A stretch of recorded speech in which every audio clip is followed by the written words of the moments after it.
way to the car park at the side of the building. Can I now ask if the live stream has started and verbal confirmation provided when we are broadcasting? I can confirm, Mr. Chairman, that we are now live. Right. Thank you. And welcome to the meeting of the Planning and Regulated Committee. The agenda, papers and other relevant information for this meeting are available for the public viewing on the Herefordshire Council website.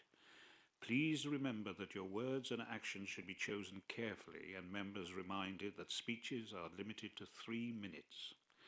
The Council is streaming the meeting live on the Herefordshire Council YouTube channel and also making a recording. The recording will be available via the Council's website shortly after the meeting has concluded. Other attendees are permitted to photograph, film and record the meeting, provided that it does not disrupt the business of the meeting. If you do not wish to be filmed or photographed, please identify yourself so that anyone who intends to record the meeting can be made aware. There's no one? To ensure that the recording quality is maintained, could members speak as clearly as possible and keep background noise to a minimum, and ensure that the mobile phones and other devices are turned to silent. Welcome to all those in attendance. I now ask Ms. Gibbons to introduce all the officers. Thank you, Chairman. My name is Kelly Gibbons. I'm the Acting Service Manager for Development Management. To my left, we have Georgina Coley, who's the Legal Advisor for the committee today. To my right, I have Andrew Banks, who's presenting item 6, and Katie Jones on behalf of the Local Highway Authority. Joining us for future items is Heather Carlisle for item 7 and Laura Smith for item 9. Thank you. Right. Item 1, apologies for absence. We received apologies from Councillors Foxton, Hamblin, Powell and Simmons. And Councillor Fagan, local member for the Pilgrim Hotel application, has provided apologies. Number 2, name substitutes. Councillor Hitchener is acting as substitute for Councillor Foxton. Councillor Purbedy is acting as substitute for Councillor Simons. And Councillor Tillett is acting as substitute for Councillor Dan Powell. Item 3, declarations of interest. Please indicate if you wish to declare an interest, and now I'll call each councillor in turn. Are there any councillors wish to declare an interest in any of the items? No. There are no declarations of interest. The minutes, then we move on to item 4, to confirm the minutes of the meeting held on the 17th of January 2024. Are the minutes of the meeting of the 17th of January 2024 approved? Please indicate. Those in favour, please show. Those against? Abstentions? For those not present at that meeting. That is carried. Right. Item 5, Chairman's announcement. Application for Ledbury Road, Hereford, has been withdrawn from this meeting. We'll now move on to the first item. Can I request the public speakers present in person for the agenda item 6, the meeting, Mr. Barnes and Mr. Yardley, please take their seat in the public participation tables at the front of the meeting.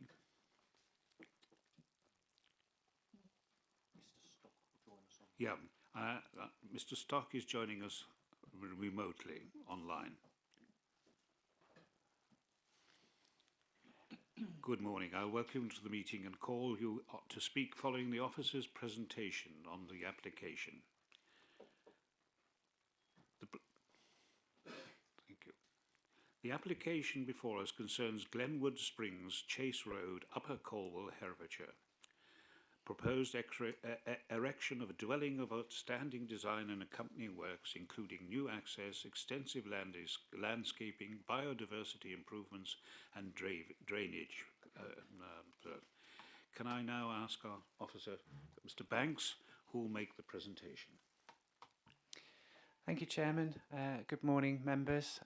First of all, thank you to all of those that attended the site inspection yesterday and braved the wet weather. It was much appreciated. Before I start the presentation proper, I'd just like to draw members' attention to the update sheet, and particularly the comments with regards to legislative background that have been received from the Malvern Hills Area Assistant Manager. You'll see that there's mention of a change to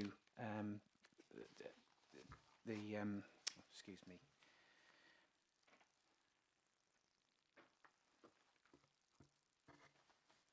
Yeah, there's a change to Section 85 of the Countryside and Rights of Way Act 2000. You'll see at paragraph 2.5 of the officer's report that it says that members should have regard to the purpose of conserving and enhancing the natural beauty of the area.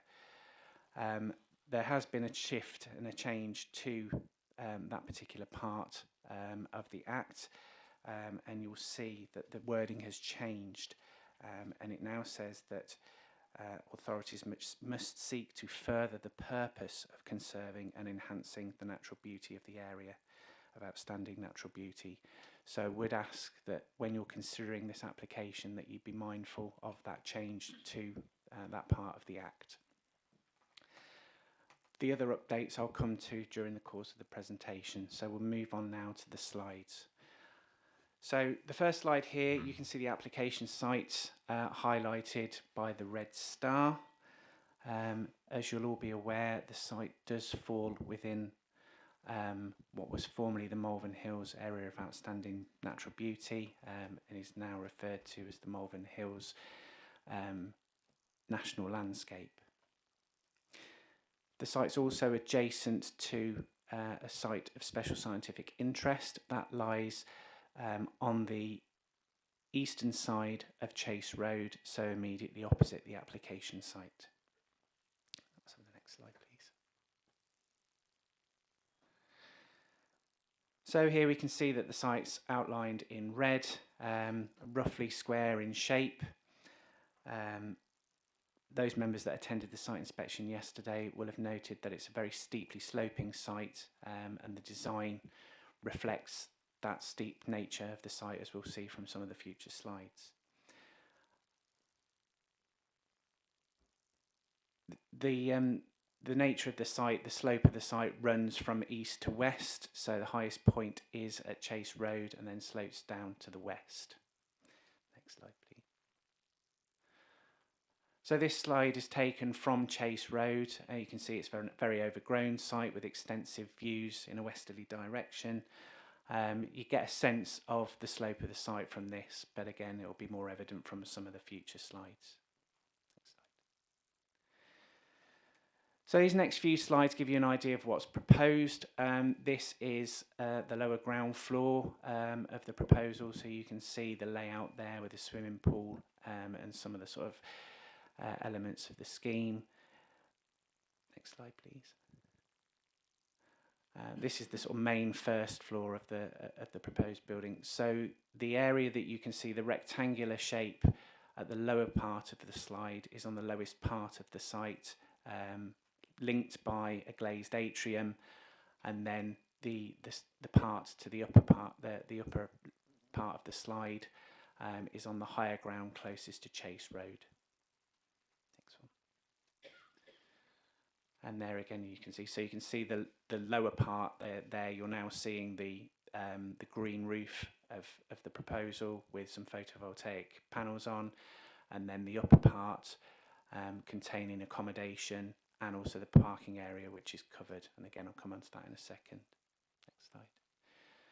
And there we go. That gives you a sense of the change in levels of the site. So to the right hand side is Chase Road. You can see the access there, and the two elements of the proposed building with the glazed atrium in the middle. So means of access to the site, as I've said, is via Chase Road. This shows you the construction details of the scheme.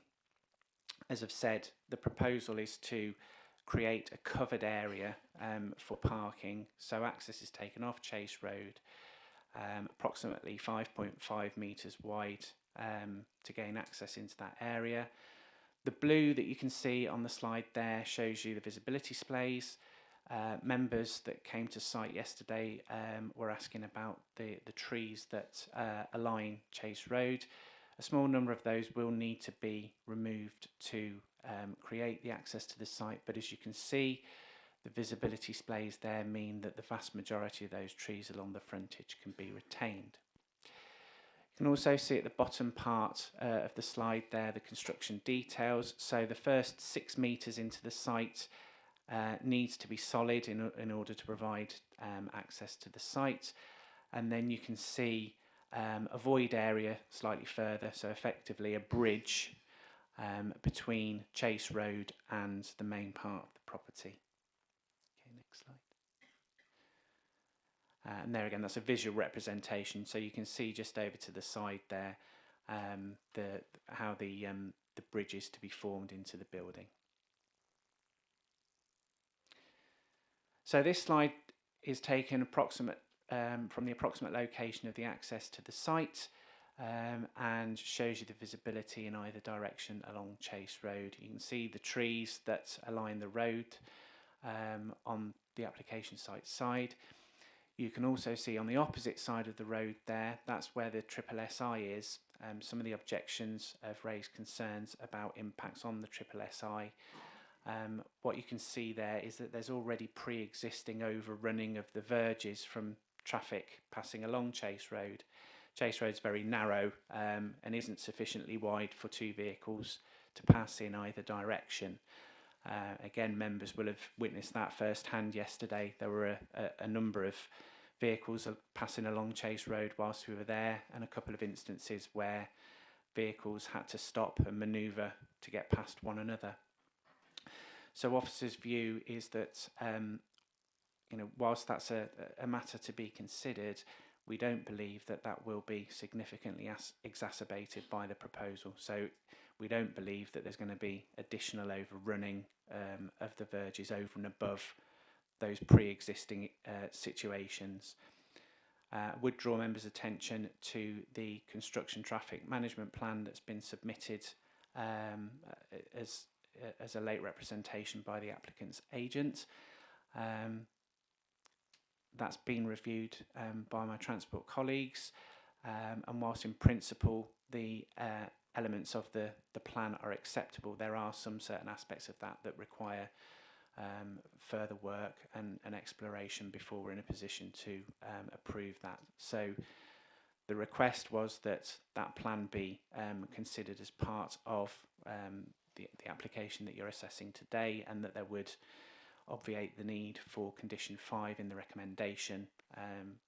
Officers are of the view that absent of sufficient detail at this stage, that condition 5 needs to remain, but we are sufficiently content that the proposal won't cause additional problems in terms of the overrunning of the verges that, as I've said, have been raised as concerns by objectors. Next slide. So this slide is taken from the southwest corner of the site. Again, shows you the change in levels. This is taken from the public footpath that runs along the southern boundary of the site. The footpath's outside of the application site, so it's not affected in any way by the proposal, but clearly users of the footpath will get views of the site should planning permission be granted. So these are some sort of visual representations of the proposal.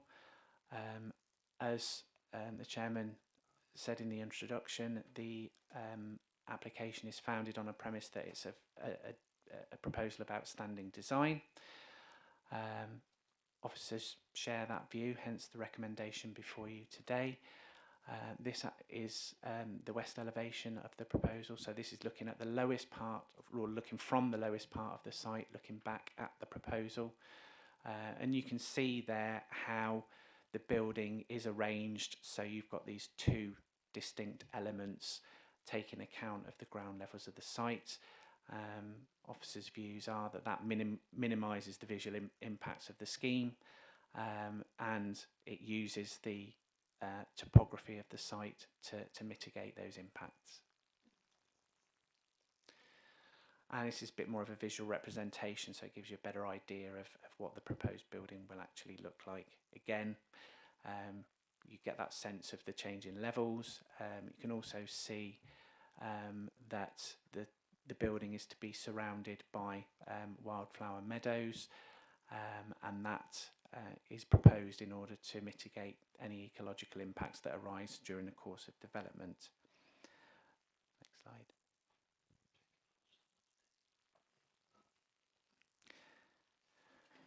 So clearly one of the key issues, as I've already alluded to, are the potential visual impacts of the proposed development, particularly in light of its presence within the area of outstanding natural beauty and its impacts on that.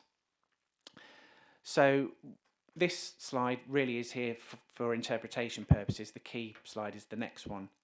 So if you go on to the next one.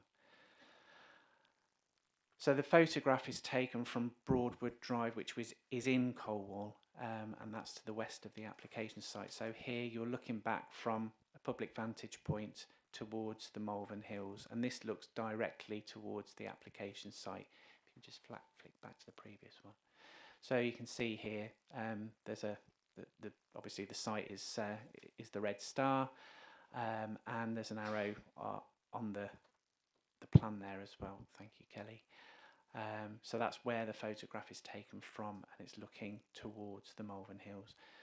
Officers are of the view that the site's very discreetly located. Predominantly the views of it, if there are any to be achieved, will be from this middle distance view looking back from Colwall towards the application site.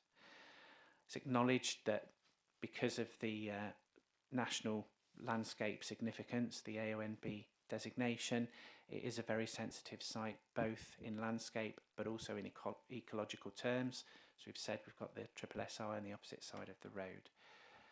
But your officers' views are that those impacts are mitigated, and those, particularly with regards to ecological impacts, are reflected in the comments that we've received from our ecologist and from Natural England. New development will inevitably change the landscape, but what we shouldn't immediately conclude that that's a change for the worse. And good architecture should complement the landscape, and your officer's view is that this application does precisely that. Next slide. Oh, wait, and again. Thank you. So to sum up, you'll see from the update sheet that there's been a question about how policy has been applied to this application. It's a difficult one because the application site isn't isolated. You can see that from the slides that I've shown you this morning, and members will have seen that from their visit yesterday.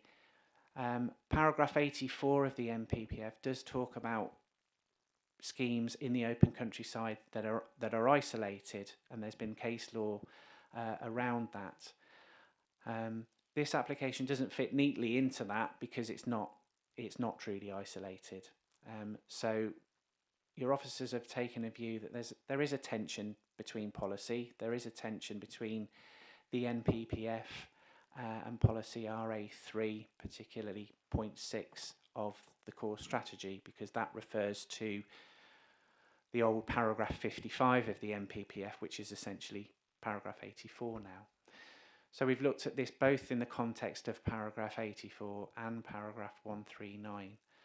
And again, members need to be mindful of, well, you need to be mindful of the NPPF in its entirety, but you need to be mindful of the nuances between paragraph 84 and paragraph 139 when you're assessing this application.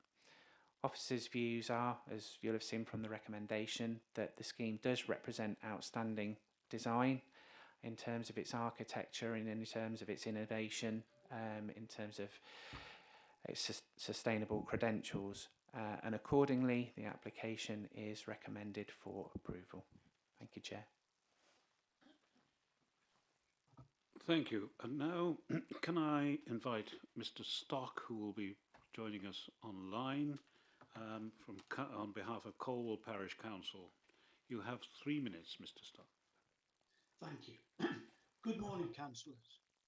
Colwell Parish Council has considered this application on 3 occasions: October 2021, March 22 and January 23. In all 3 cases, it has strongly objected, a term it does not use lightly. A total of 15 councillors were involved and all 3 resolutions were passed unanimously.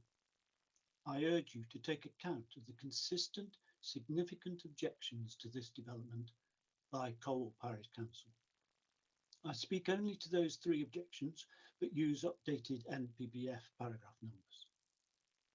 The proposal lies 500 metres outside the settlement boundary on the exposed western face of the Malvern Hills in the national landscape, and therefore must satisfy NPPF paragraphs 84E and 139.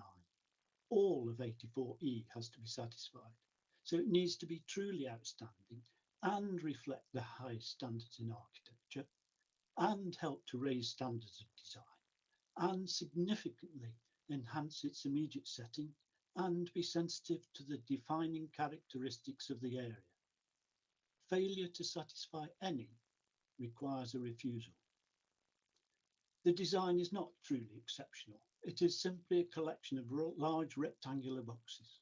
It's an uninviting structure that carries no interest for the viewer and therefore does not significantly enhance its immediate setting, nor is it sensitive to the defining characteristics of the local area, as its style is totally different. Similarly, paragraph 139 says properties are only permitted so long as they fit in with the overall form and layout of their surroundings. This does not. It fails the first rule of sustainability, minimising what's done. A house with an effective footprint 5 times larger than the adjacent Glenwood house, itself a reasonably sized detached house, cannot be sustainable. This house is not required. Based on this year's data, Herefordshire has a 5.84-year housing supply, and currently Colwell's housing target shows an expected 19 home surplus. The primary need in Herefordshire is for 3-bed houses at over 60%, followed by 2-bed. 4-bed and above homes have an oversupply. It therefore does not satisfy NPPF 84 or 139 or a housing need and should be refused. Thank you. Thank you, Mr. Stock. Now I invite Mr. Barnes to speak on in objection to the application. You have 3 minutes, Mr. Barnes. I represent some 27 local residents opposing the development. I have 3 points. First, this is an excessively large proposal in an exceptionally sensitive area. The plan under paragraph 1.6 of your report shows it will dominate half of a half-hectare plot. The image at paragraph 6.16 shows it will be 3 stories high from the west. The scheme is unsustainable, using greenfield land, accessible only by car, and consuming natural resources. It is within an AONB, or National Landscape as now known. The legal duties here mean you must now further the purpose of conserving and enhancing the natural beauty of the area. So, this is a massive, unsustainable development in one of the nation's most treasured landscapes, where you must make decisions which actively conserve and enhance natural beauty. That's your responsibility today. Second, the positive recommendation relies entirely on compliance with policy RA3. That policy requires compliance with NPPF paragraph 84E. This demands proposals must be truly outstanding, reflecting the highest standards in architecture. This hurdle is very high, not good or excellent architecture, rather outstanding, of the highest standards. That is not nearly achieved here. The policy also demands proposals must significantly enhance their immediate setting, not neutral or some betterment. There must be significant enhancement. The applicant's own assessment identifies negative impact from over half the views considered. At paragraph 6.39, your officer says, the negative character and visual changes will only be experienced at a site scale, with neutral to minor impacts to the wider setting or distant views. So, negative impacts to the immediate setting and neutral or lesser harm more widely. The proposal clearly conflicts with policy RA3. Third, your officer says on the basis of compliance with policy RA3, the proposal is fully policy compliant. We disagree with the policy RA3 compliance point, but the proposal also clearly conflicts with other policies. Look carefully at core strategy policies SS2, SS6, LD1 and SD1, and neighbourhood plan policy CD8. These are concerned with countryside character and beauty, conserving and enhancing natural and scenic beauty, the landscape and especially the AONB, and respect for scale, form and local distinctiveness. Your officers themselves identified discordance with policy LD1. There are clear conflicts with each of these policies. So, this is an excessively large proposal, an exceptionally sensitive area. It conflicts with the design and setting requirements of key policy RA3, which are set at the highest level. It conflicts with other important policies. It should be refused. Approving it would set a low standard, inviting similarly harmful proposals across Herefordshire, which would then be impossible to refuse. Thank you. Thank you. And now I invite Mr. Yardley, the applicant's agent, to speak, supporting the application. You have 3 minutes, Mr. Yardley.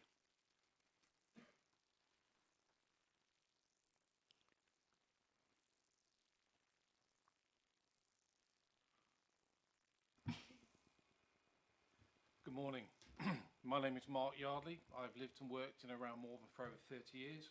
I have 4 children aged 4, 7, 15 and 18. The younger children live with me and my partner. I'm not a developer, I simply wish to build a family home in a place I love.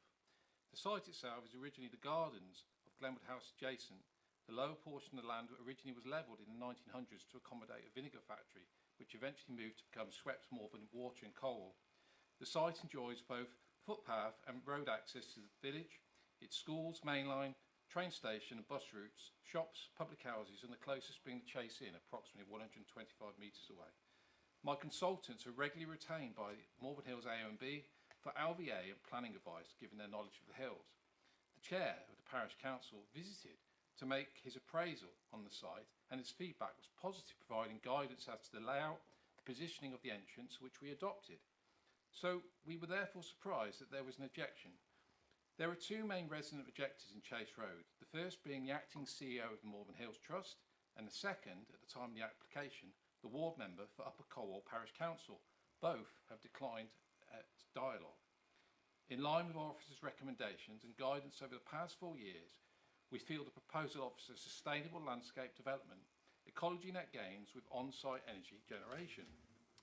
A design review panel endorses this landscape-led design approach, which is further recognised by independent peer design review, which are highly complementary given their previous experience of schemes undertaken within the AONB. Council ecologists in Natural England are uniform that the independent ecology reports carried out over a 2-year period are considered accurate and robust. In designing the building of true net zero energy efficiency with passive-led principles using green roofs, hydropower, solar thermal, earth energy banks married with ground source heat pump technology will ensure stored heat in the summer is then released into the house in the winter months.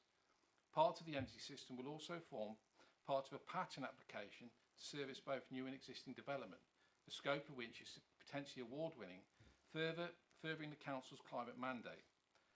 I want to speak briefly about the hills and how important they are to me as my family. At the age of 5, my parents separated and eventually divorced, which led me to move to Malvern Wales with my mother and sister. The house we moved to had no real garden, so the hills became my special place to explore and play, or as my mother would say, get me into mischief.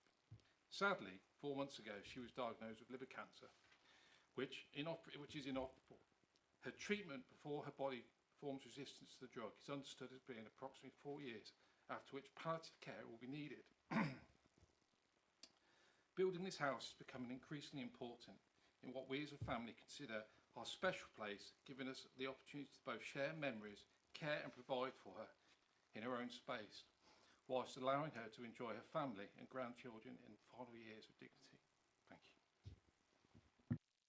Thank you. Now, can I now ask the local member, who is Councillor Helen Heathfield, to speak. She speaks at the beginning of the meeting and she has a limit of 10 minutes, and then I invite to close the meeting, the debate at the end. Oh yes, can the public speakers please go back to the public gallery? Thank you very much. Can I first say that I'm incredibly grateful to Planning Committee for considering this application and for doing the site visit yesterday. I'm very grateful to the officers as well for their thoughtful report, and I'm also very grateful to the applicant for that presentation. I'm going to start by saying that every resident who's been in touch with me about this application has objected to it.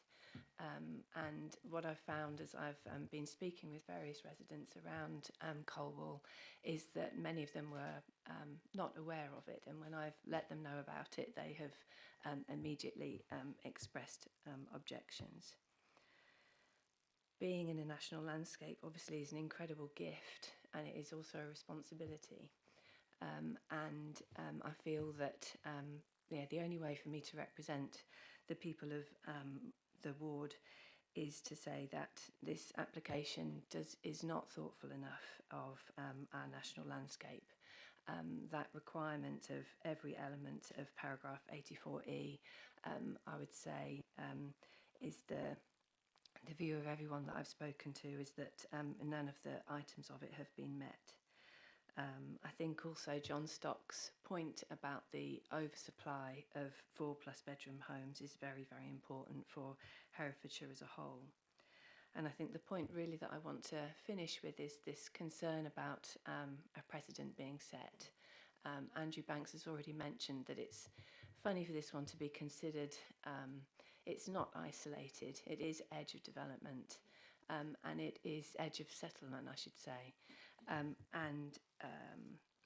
I think that puts particular pressure on you all to consider how future developments will be looked at if this site is granted permission. So I'll leave it there. Thank you ever so much, and I look forward to hearing the debate. Thank you. Thank you. Can I just, before I invite debate, Mr. Banks, you mentioned a change in the guidance, as it were, at the beginning of the meeting. Can you just outline that again? Yeah, of course. I think it's quite important. Yeah, so my report at paragraph 2.5, just bear with me.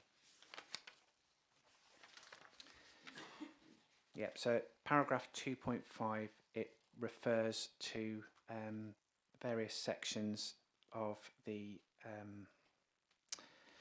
Countryside and Rights of Way Act of 2000, and particularly section 85, which, as I've said,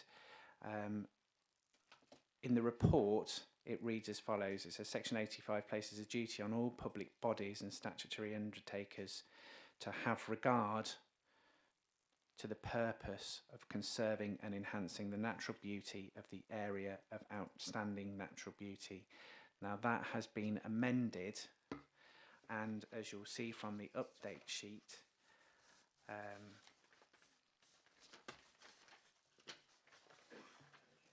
thank you.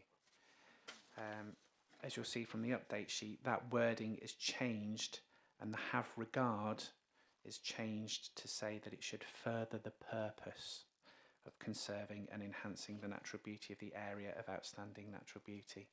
So as I said in my presentation, members need to be mindful of that when they are considering the application. Thank you. So that would suggest that the bar has risen slightly for applications of this nature. Right, I'll open debate. Speakers? No one? Councillor Baker, thank you. Thank you, Mr. Chairman. This puts us in a very difficult position as elected members sitting on this committee when you see so much objection to a particular application. I found it very difficult to assess the application when first reading Mr. Banks's 32-page report on Saturday afternoon. However, the site visit yesterday morning managed to put it into context as far as I'm concerned. And with these type of applications, which are considered to be an open countryside, it's extremely difficult. But of course, it's when this is considered to be open countryside, there is in the core strategy, and we've heard about section policy RA 3.6 covers this type of development, being of innovative design and exceptional quality. Now that's in the eye of the beholder. We've all got different opinions on these sort of things. Having looked at the site and then having looked at the diagrams and those 3D coloured pictures in the report were extremely helpful, I thought. And in my view, they certainly are. This building is certainly of exceptional quality and innovative design. I couldn't think of any other way of describing it, quite frankly. The area that the site sits in, again, in my opinion, is not the most attractive part of the Malvern Hills. They were surrounded by other dwellings, and including the one next door, Glenwood Springs, I think it's called, is virtually derelict, isn't it? But again, it's in the eye of the beholder, as I've said. But I found it difficult to find anything to object to. The report is quite clear.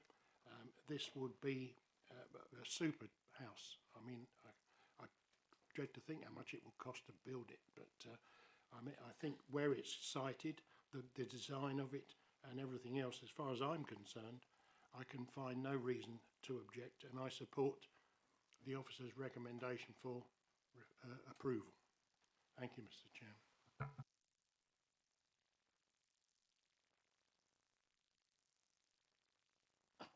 Thank you, Chairman. I have to say the site visit was very interesting. Although it's technically an open countryside, it does actually adjoin many buildings along Chase Road, and it is very heavily overgrown. And it's clear that the proposed design is built to accommodate this very difficult site. Whether it is truly outstanding, I think, is a matter of personal opinion. For myself, I dislike flat roof buildings. I think in this country we get lots of rain, and in my experience, flat roof buildings always present problems. And it's also extremely large. It's amazing. Colwall itself is a real mixture of housing styles. You get fairly modern buildings next to Victorian cottages. It really is a gallimaufry of architectural styles, and this one will, I think, only add to it. Whether I'm at the moment, I'm still thinking. I will listen to other members before I decide whether to support it or not. Thank you.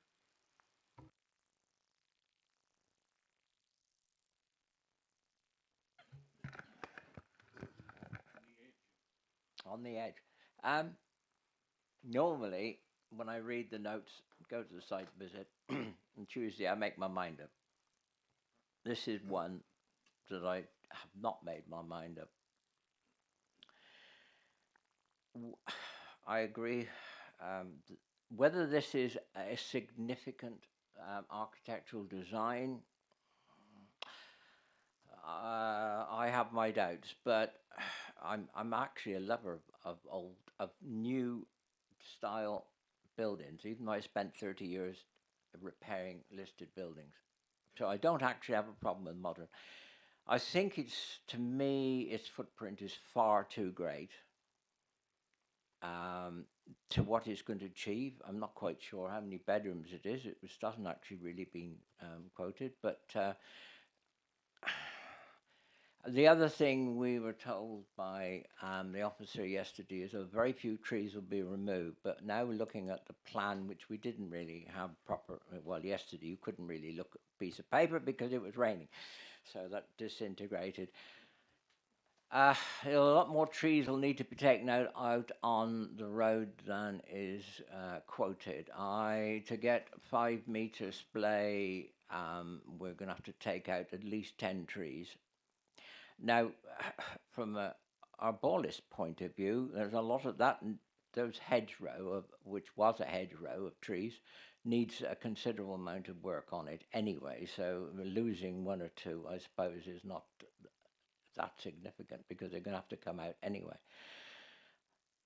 I'm at the moment very much going to listen if there are anybody else wants to speak on this thing. I'm very much in two minds at the moment because I feel, and also I think we've got to be very mindful. We seem to be on this committee not always mindful of the number of objections.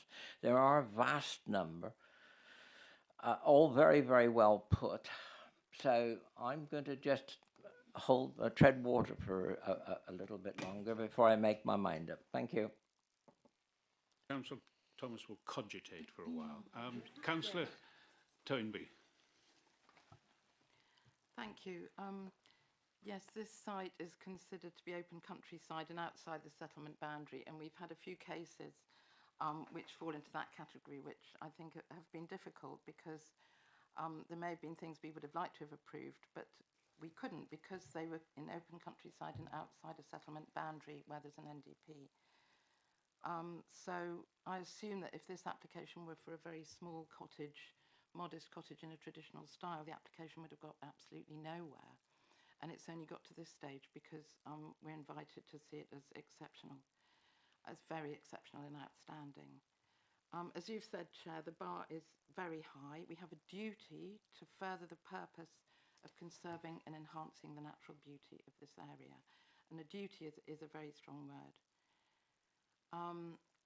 Thank you for the report. I read it very carefully. It states that this design, one of the main arguments is that this design is a blueprint for sustainable design. Well, it's a very interesting building, and I'm interested in the energy efficiency of the building. But I question whether a single dwelling with a pool and a sauna and an absolutely huge footprint is a blueprint for sustainable design. I question that. And I do worry about what precedent we would be setting here in terms of future approvals. Thank you. Thank you. Next speaker. Councillor Hitchen, are you sort of verging on the... Yeah, yes, Chairman, verging on whether to speak, but we talked about this building and is it architecturally exceptional? Beauty, I suppose, is in the eye of the beholder, but for me, it is a series of boxes. We all know the Grand Designs programme, and the outside appearance is what people see. Inside, it may be absolutely fantastic, but I look at the outside, and I just don't think it's fitting for this particular location. So my inclination is towards refusal. I noted the picture of the entrance actually onto it. And I looked and I thought, oh, that looks a bit like Fort Knox or something like that. So the kind of impression which I have just doesn't fit with me with the particular area. Thank you.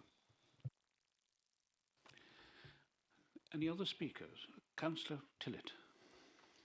Thank you, Chair. Yeah, I don't think any of us are. Oh, aren't I looking awfully like Councillor Pebberty? It was well worth that investment in the Botox. Yes. Right, I seem to be in the right place now. Yeah, I just really do share a lot of the concerns that colleagues have around this room. As Councillor Toynbee has said, if this was a little simple cottage, a small cottage, a building more in keeping with what the housing requirements are, it would be turned down because of it being outside the settlement boundary. And so we have this, significantly bigger building. It really does worry me about the precedent of, further development creep along Chase Road.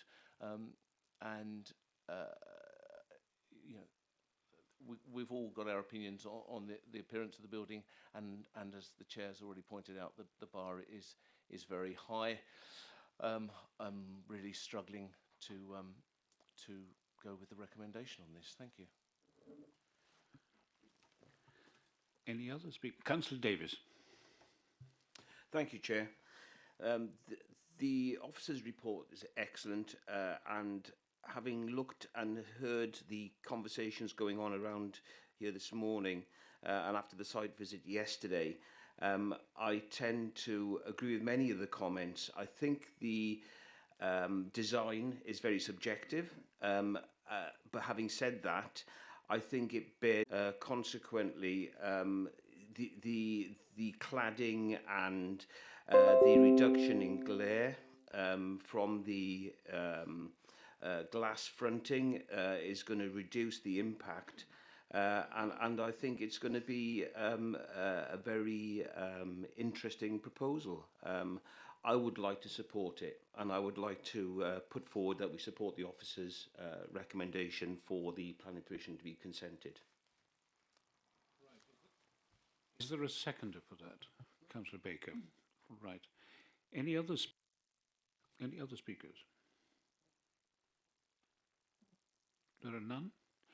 Can I now ask that, if there are no further speakers, the officers to make a... Thank you, Chairman. A couple of points have come up during the course of the debate. I just want to clarify, first of all, on one of the points that Councillor Baker made about Glenwood, which is the property next door. It's most certainly not derelict. It's very much occupied. The proposal, I can't remember, I think it was Councillor Thomas was asking about the number of beds. It's a 6-bedroom property. I would say as well, I mean, there's been a debate, a good debate about the application and the relative merits of it, and particularly about views about design, which I think, as lots of members have said, is a subjective matter.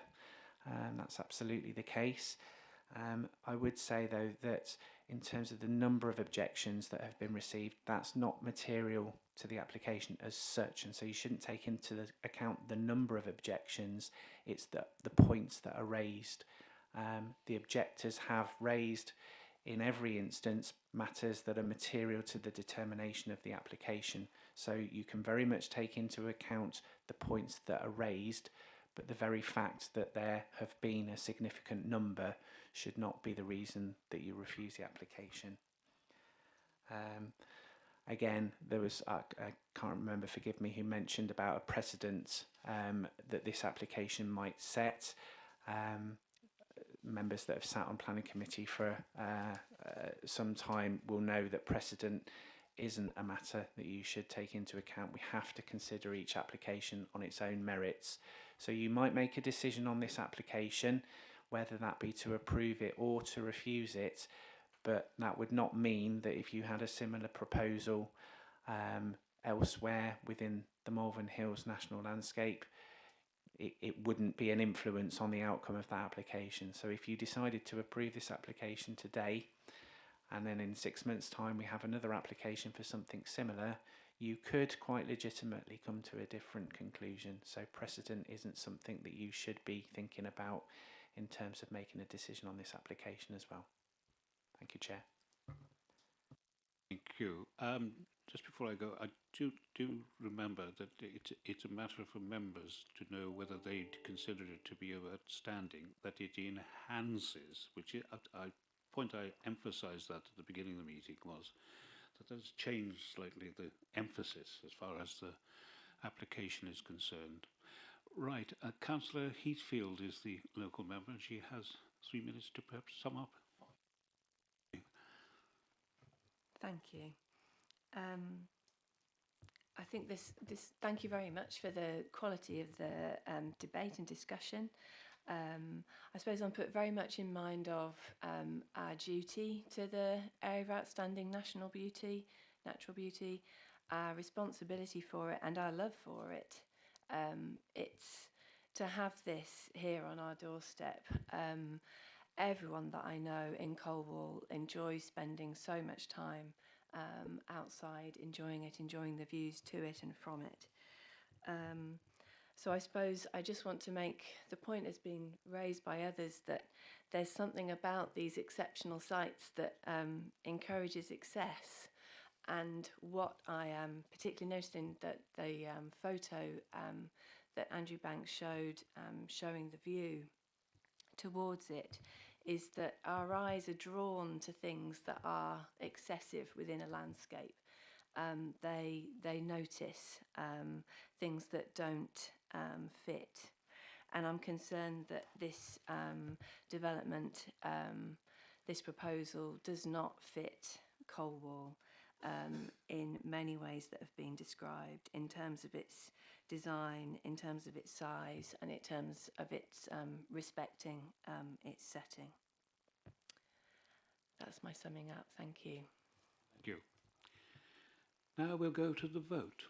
We have a resolution in front of you following the recommendation as outlined in the agenda. Can I have an indication of those in favour of that recommendation? Please show. 1, 2, 3. Those against?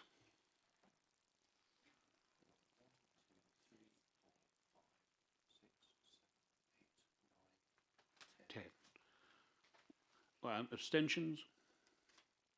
1. Right. Then I now call for a recommendation. Further resolution.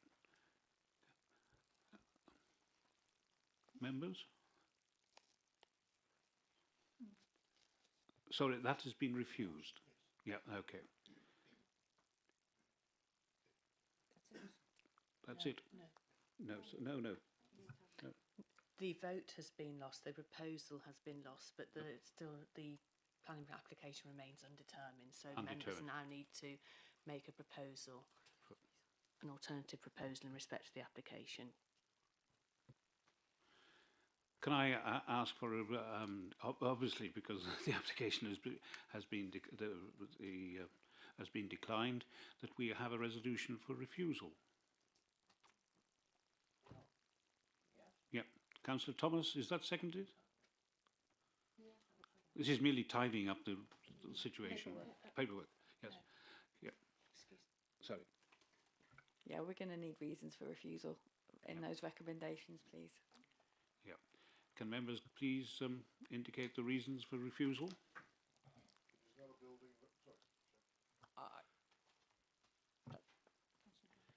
Can I get suggest from the chair? I don't normally do this, but sorry, Councillor Thomas, did you?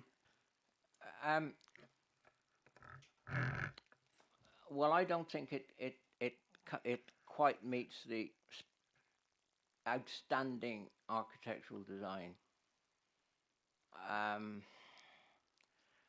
I think it is, and Councillor Heathfield put it, if it had been smaller, maybe, but I don't feel it quite meets that. And I also am concerned about, it is in an area of outstanding natural beauty, and with the upgraded, I think we need now, I think it doesn't meet that either. So on that would be. Should we not be saying that it doesn't meet section 82, 84 or 85? Yeah, it is of a scale and design that does not meet. And doesn't conserve, doesn't conserve or enhance the ANOB. It doesn't take appropriate action to conserve and enhance the natural beauty, and it doesn't meet the particularly the enhanced threshold of section 85 on whatever it is, more than have regard, whatever the new paragraph. Thank you very much. Technically, it is in outside the settlement boundary. Only just, I admit. Yeah. Right. Have we got? Bearing in mind this is a matter of opinion, and the majority of the committee are of that opinion, then bearing in mind what we've actually said, can we now move that as seconder was Councillor? Yeah. Should we just clarify the reasons before we go too far? Yeah. So we've got that it is contrary to policy RA 3.6 and policy and paragraph 84 and will be paragraph 84 and 139 of the MPPF, which I've got on the screen there for you just as a reminder, in that the scale and design of the proposal does not meet the requirements for outstanding standards and design, and that it would also, by virtue of its location within the AONB or National Landscape, it doesn't meet the requirements of sections 82, 84 and 85 of the Act, and what have you got? Sorry? Yeah, the Countryside and Rights of Way Act. Anything else? And it doesn't conserve and enhance the area of outstanding natural beauty, having regard to the enhanced threshold at section 85. All right. Yeah? Yep. Yeah, so in terms of size, we say scale and design in terms of the scale being the large size of the property. Is there anything else that I've missed in that? Sorry. I think that covers it really well. Can we now then, that has been moved and seconded, can I ask for those in favour of that resolution?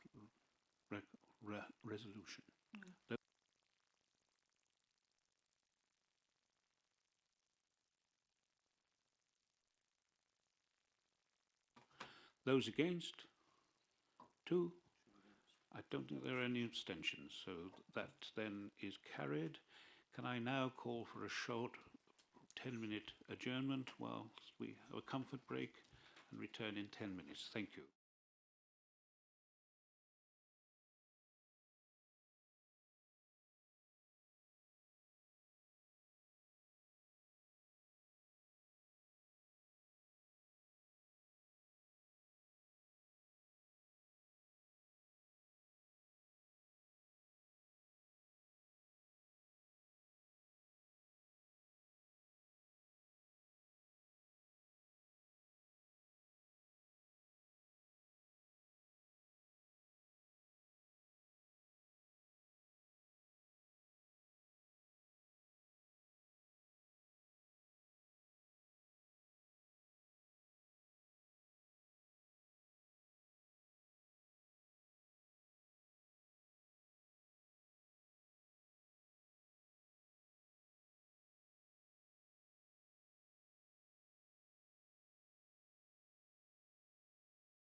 Thank you. We'll move on now to item 7 on our agenda. Can I ask that the public speakers present in person for the agenda item 7 join the meeting? Mr. Waldron, please can you take your place? There are no other public speakers down to speak. The application before us is for at the Three Counties Hotel, Herefordshire. Hereford, I should say. Demolition of an existing hotel and associated structures and erection of a Class E food store with associated access, parking and servicing, drainage and landscaping. Can I now ask the officer, Ms. Carlyle, to make her presentation, please? Good morning. Thank you, Chair, and also thank you to members of the committee who attended the site visit yesterday morning. This application has been redirected to Planning Committee by Councillor Tillett. Firstly, I'd like to draw your attention to the update sheet, and you will see that there is no change in the recommendation. However, a number of representations have been received since the agenda was published, as well as an update in regards to paragraph 1.3 of the report and an update from the Highway Officer. This application site is identified in the usual manner by the red star. This is a full application for the demolition of the Three Counties Hotel, the erection of a Class E food store with associated access, parking, servicing, drainage and landscaping. The application in front of members this morning is recommended for approval with suitably worded conditions as detailed at the end of the committee report. Next slide, please.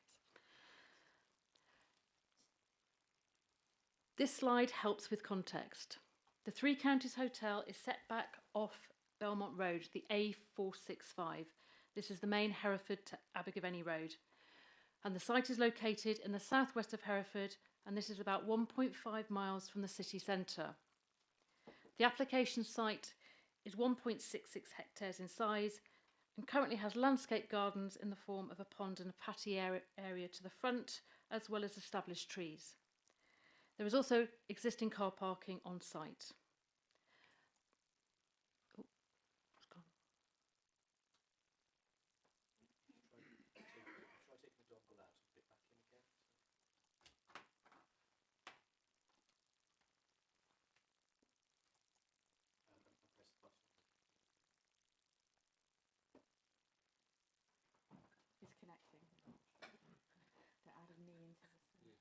We have a slight technical hitch at the moment.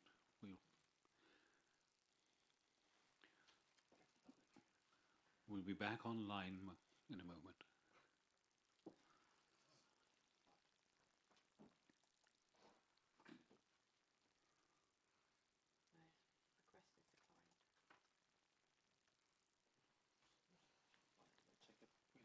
Can we take a brief adjournment while we sort out the technical problems?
back on. Just one moment, Chair. Yes. Oh, do you want to start?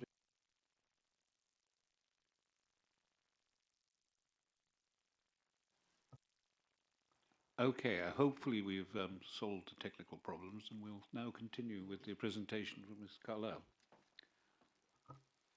Thank you, Chair.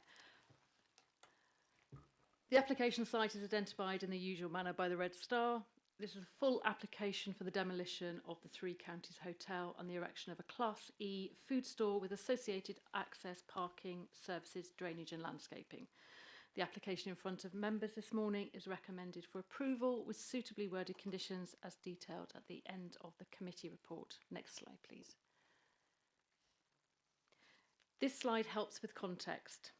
The Three Counties Hotel is set back off Belmont Road, the A465, which is the main Hereford to Abergavenny Road, and located in the southwest of Hereford, about 1.5 miles from the city centre.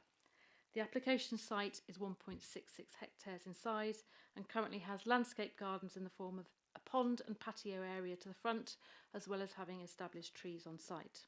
There is also car parking. The site is bounded by Belmont Road to the south. There's residential properties, as can be seen on the top plan, within Glastonbury close to the north and east. To the southeast is a wooded area, and adjacent to that is a drive-through restaurant. To the west beyond the car park are existing residential dwellings. The existing hotel use has 60 bedrooms, with 32 located in an annex to the rear, and these are known as the garden rooms. As detailed in the report, since March 2023 until March 2024, the hotel was used to house asylum seekers and has been run by the Home Office. The site is currently closed to the general public. The site lies within Flood Zone 1.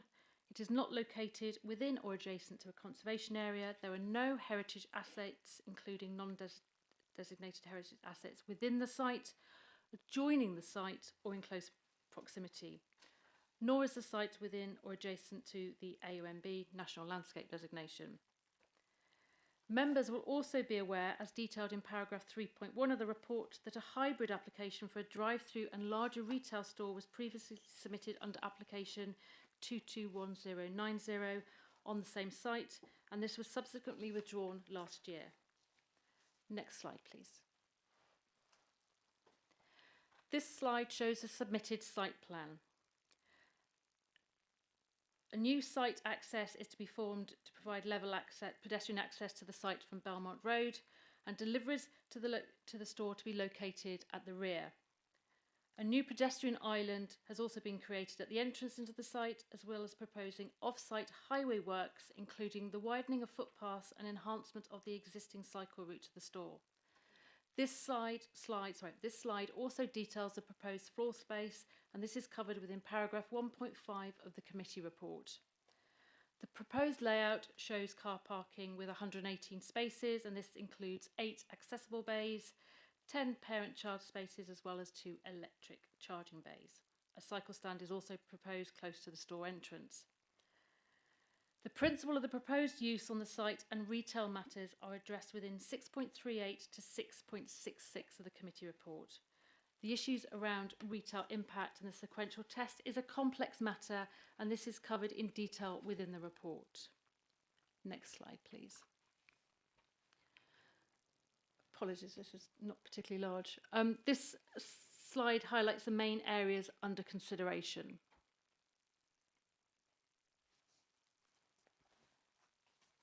Next slide, please.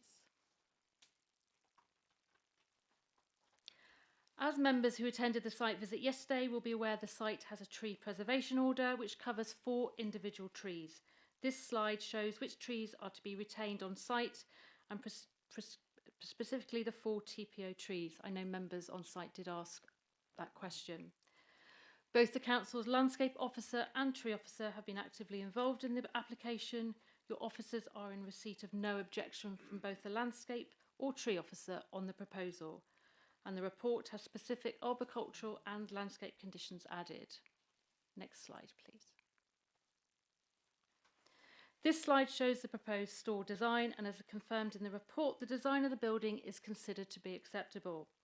The unit, as shown, is of a modern contemporary design and also shows having a fully glazed shop front fronting the southern car park.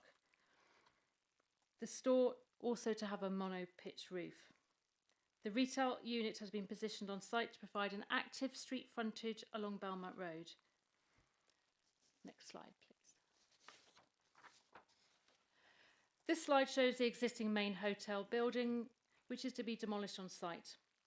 Offers appreciate, as said previously, that the new proposed store is modern in design, but as illustrated within this slide and as pointed out on site yesterday, there are examples of modern contemporary design within close proximity to the site for both residential and the refurbishment and modernisation of the Oval. Next slide, please.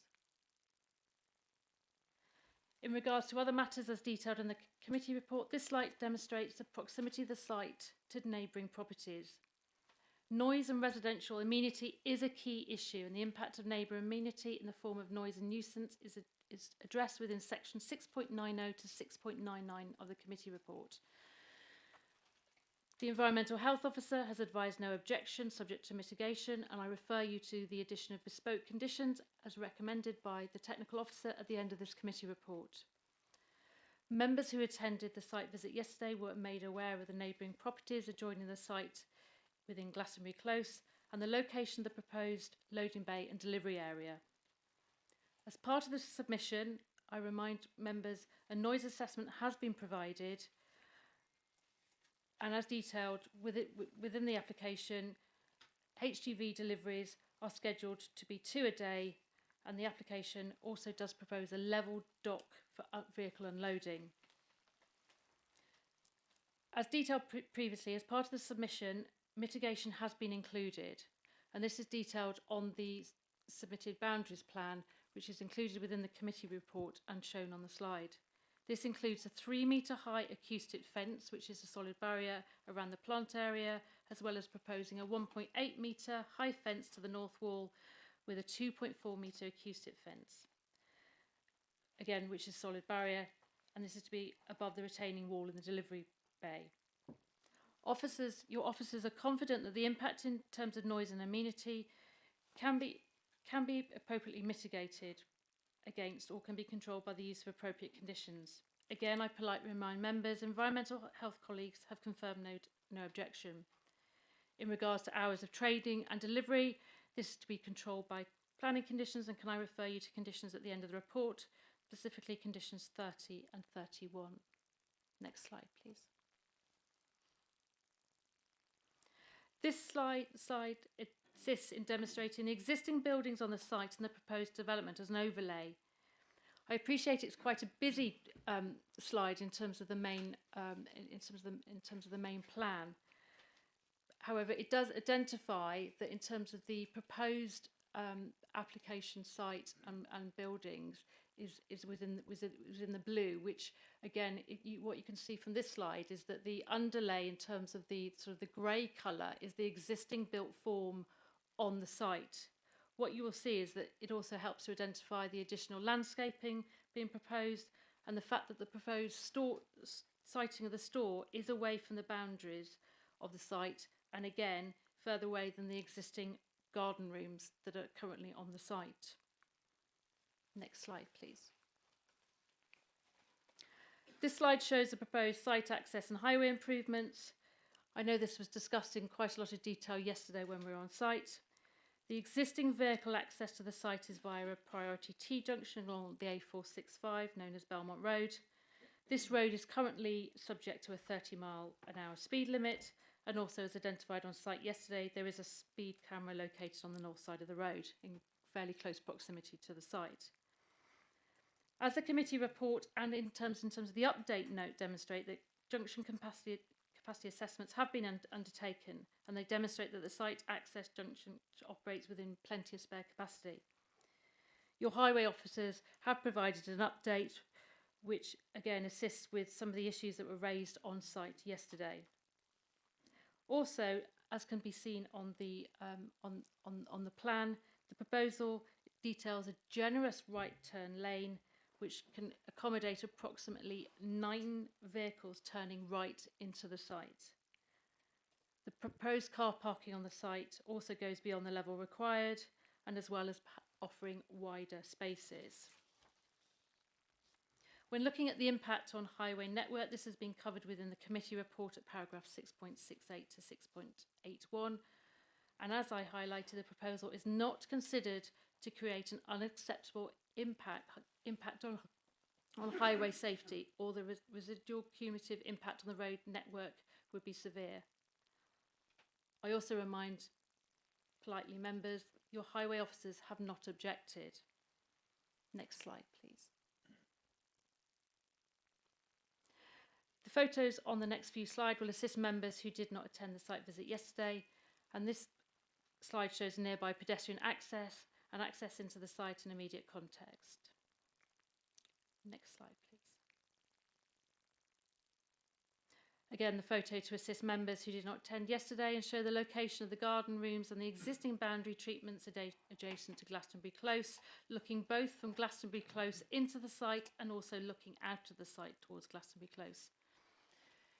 In regards to other matters detailed in the committee report, I please bring your attention to the fact that drainage colleagues as well as Welsh Water raised no objection subject to suitably worded conditions. Members will also have noted within the committee report that extensive consultation has occurred between both Welsh Water and drainage colleagues prior to them both confirming no objection. Also, I refer you to the update sheet in regards to the Belmont Brook and the highway culvert. In regards to ecology, the application has been supported by a ecology report, and ecology colleagues have reviewed the proposal and again raised no objection. Natural England have confirmed acceptability of the HRA. Next slide, please. Again, these photos are just to help attend in terms of context, and again showing the existing hotel accommodation on the site. Next slide, please. This slide shows a plan of the existing buildings on the site to be demolished and removal of the material. And the removal of the material on site and the demolition is covered by planning condition 6 and detailed within paragraph 1.121 of the committee report. Next slide, please.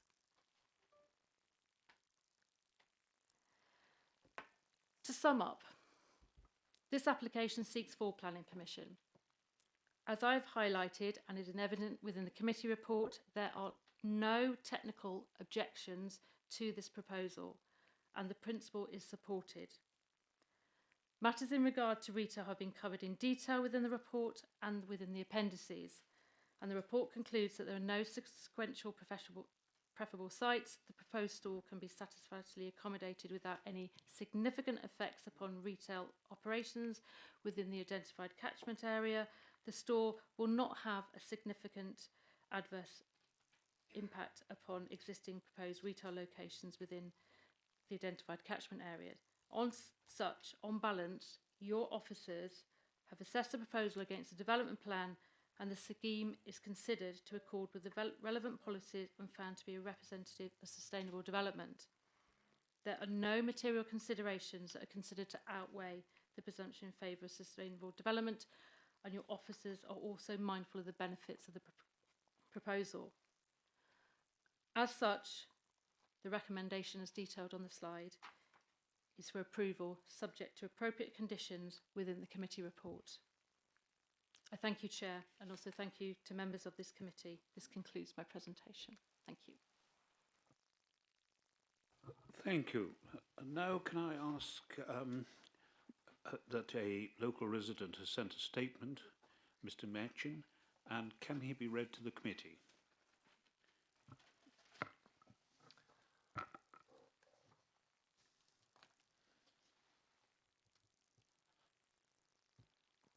We, the residents of Glastonbury Close, object to the demolition of the Three Counties Hotel and the construction of a little supermarket on Belmont Road, Hereford.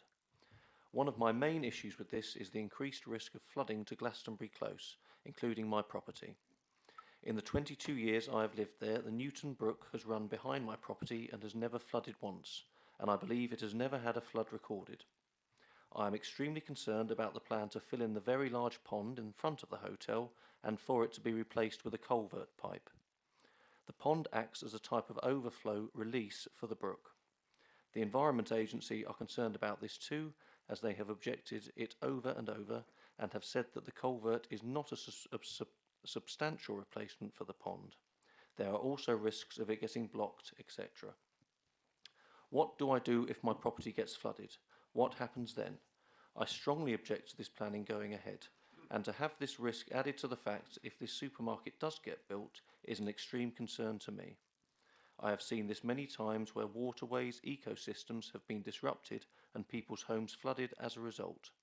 This is an unacceptable position to put local homeowners in, especially when it's something we object to, and we are expected to live with it on our doorstep. We will be expected to live with constant noise right outside our bedroom window, day and night, plus extreme light pollution. This would be caused by the loading bays deliveries between 7 AM to 11 PM, plus freezer, chiller and AC units will run 24/7. The plans show that these will be located directly adjacent to our bedroom, which will affect our quality of sleep, health and quality of life. Seagulls are already a huge issue across other buildings and units that are of similar style and will no doubt cause a hygiene issue for our homes. I notice that the officer's report mentions a petition from the prior application. It fails to note that more than 1,000 locals signed the petition. Out of over 220 objections originally received, only 12 were in favour of the application. Although I acknowledge that this is a slightly amended application, most people are unaware that they need to file another objection on the new amended planning application, and at best the changes are minimal. Over 1,000 local residents' views should be taken into account in opposing demolishing a perfectly good hotel venue facility only built in the late 1970s in favour of yet another supermarket on the notorious Belmont Road, a congested hotspot of Hereford. I see no way that the changes to the original plan will make any difference. This will only bring in more traffic to an already congested road. This plan is not in conjunction with our work as a county towards a greener Hereford. Demolishing and rebuilding something that is perfectly functional is not the direction we should be heading. It would be far better used, and that's the 3-minute limit. Okay, thank you. And now can I invite Mr. Waldron, the applicant's agent, to speak in support of the application.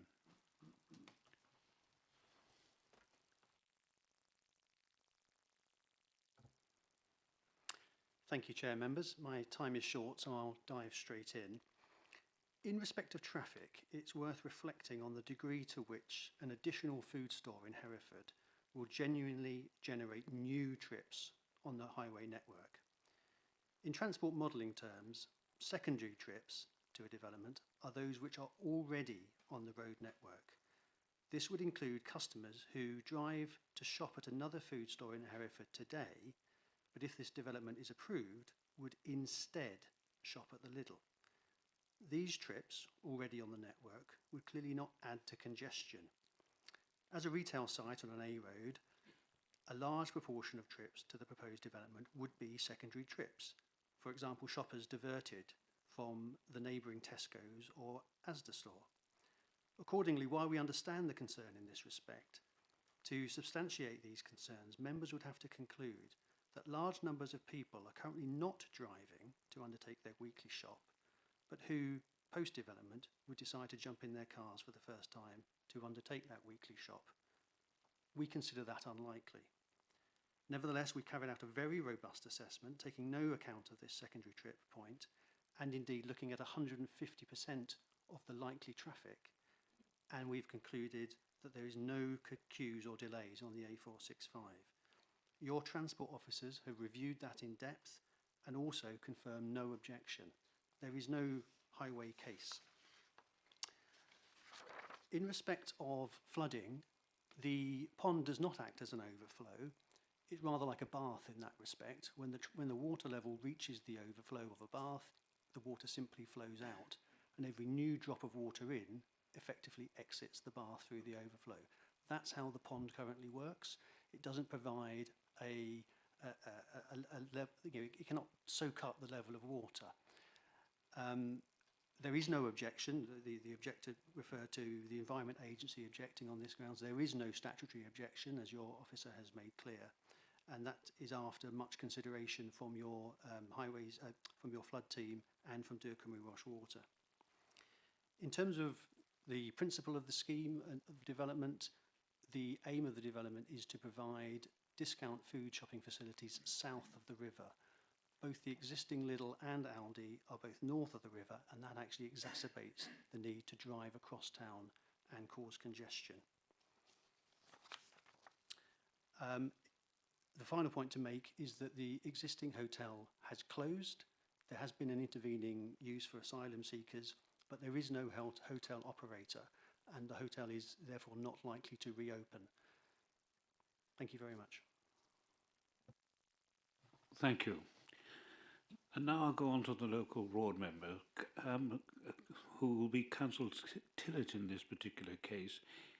He will speak on behalf of the 3 local members. I was rather fearsome of the 3 speaking for 10 minutes this morning, but they've agreed amongst themselves that he would speak on behalf of all 3. He has 10 minutes, thereabouts. I hope he won't go too far over that, but bearing in mind he's speaking for 3.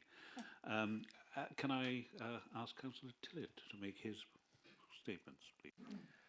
Thank you very much, Chair. And as you so wisely have observed, I am speaking on behalf of the 3 of us. Councillor Carwadine and Councillor Dykes are here in attendance, but we thought we'd spare everything in triplicate to you this morning. Can I thank members who attended yesterday's site meeting?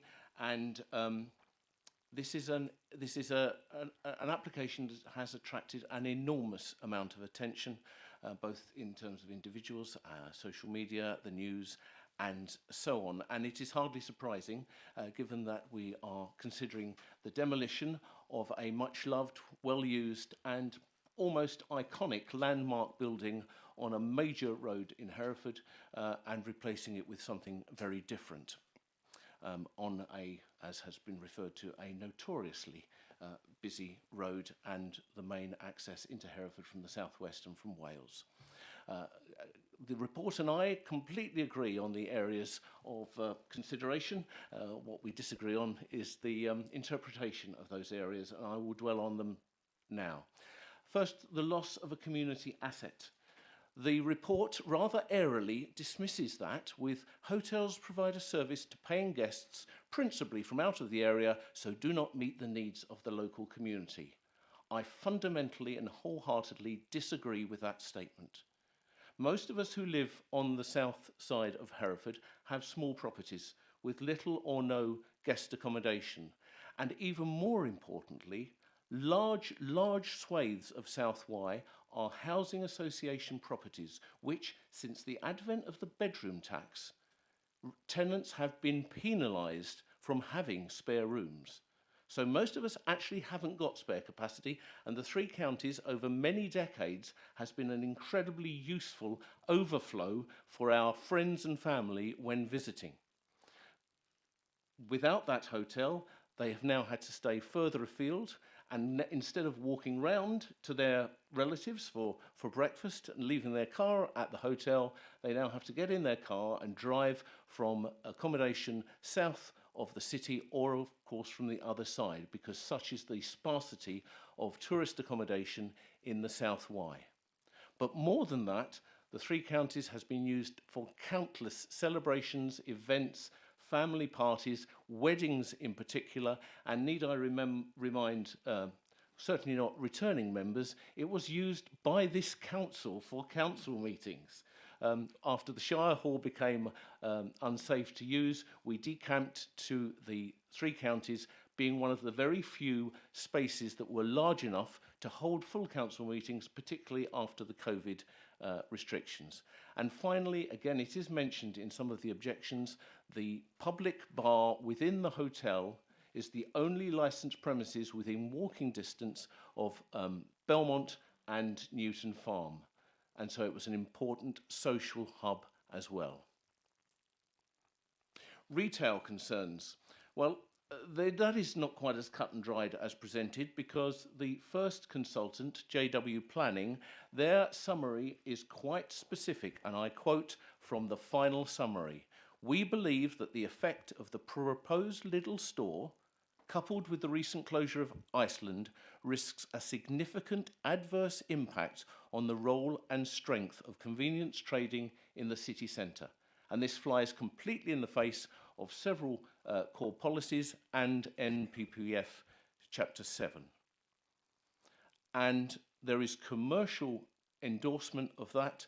I hope members will have noticed the lengthy representation on behalf of Waitrose. I found that very interesting, that shows that the turnover figures for all the city centre stores are well below the benchmark turnovers and the company's national averages, showing that our city centre, which should be paramount according to core policies and MPPF, life is being sucked out of it by more and more out-of-town development, and that all our city centre stores are underperforming.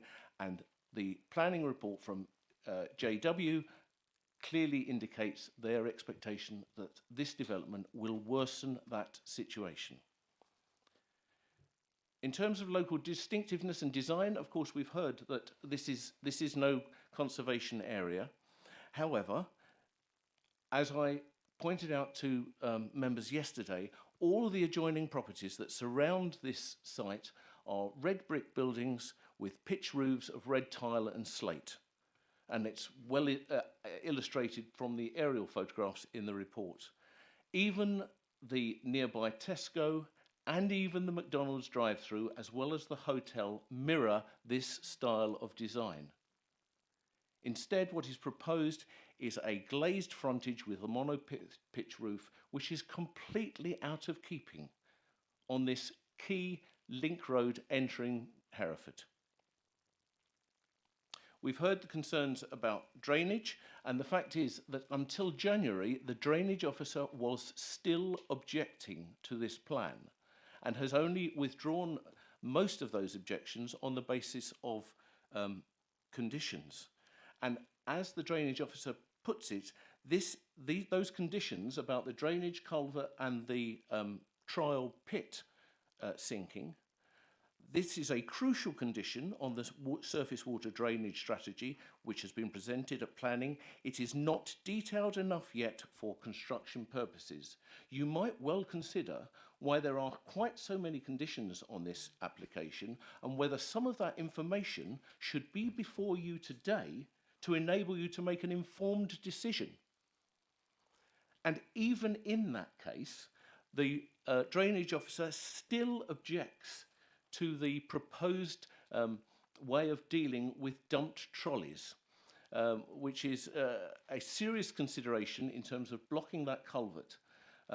The magnetic locks on supermarket trolleys, I suspect all of us with supermarkets within our ward know that they don't work for very long. I spend every week reporting Asda trolleys which allegedly have got these links, and as the report itself says, if you're minded to lift your trolley up and dump it in the culvert, you'll be able to do that. And the suggestion that those trolleys should be checked once a week, as the report says, is woefully inadequate when, if blocked, that culvert will cause flooding within a few hours. The ecology report was mentioned. Now, you may consider this as a nerdy point, but I throw it to you as a bit of a curved ball. The ecology report, carried out by a senior ecologist, is faulty. It was carried out in January 22, and the ecologist identified herring gulls on the site. Wrong. We do not have herring gulls in Hereford. They are an extremely rare winter visitor. Don't take my word for it. Check the county bird reports and the county bird atlas. But what we do have are huge numbers of lesser blackback gulls.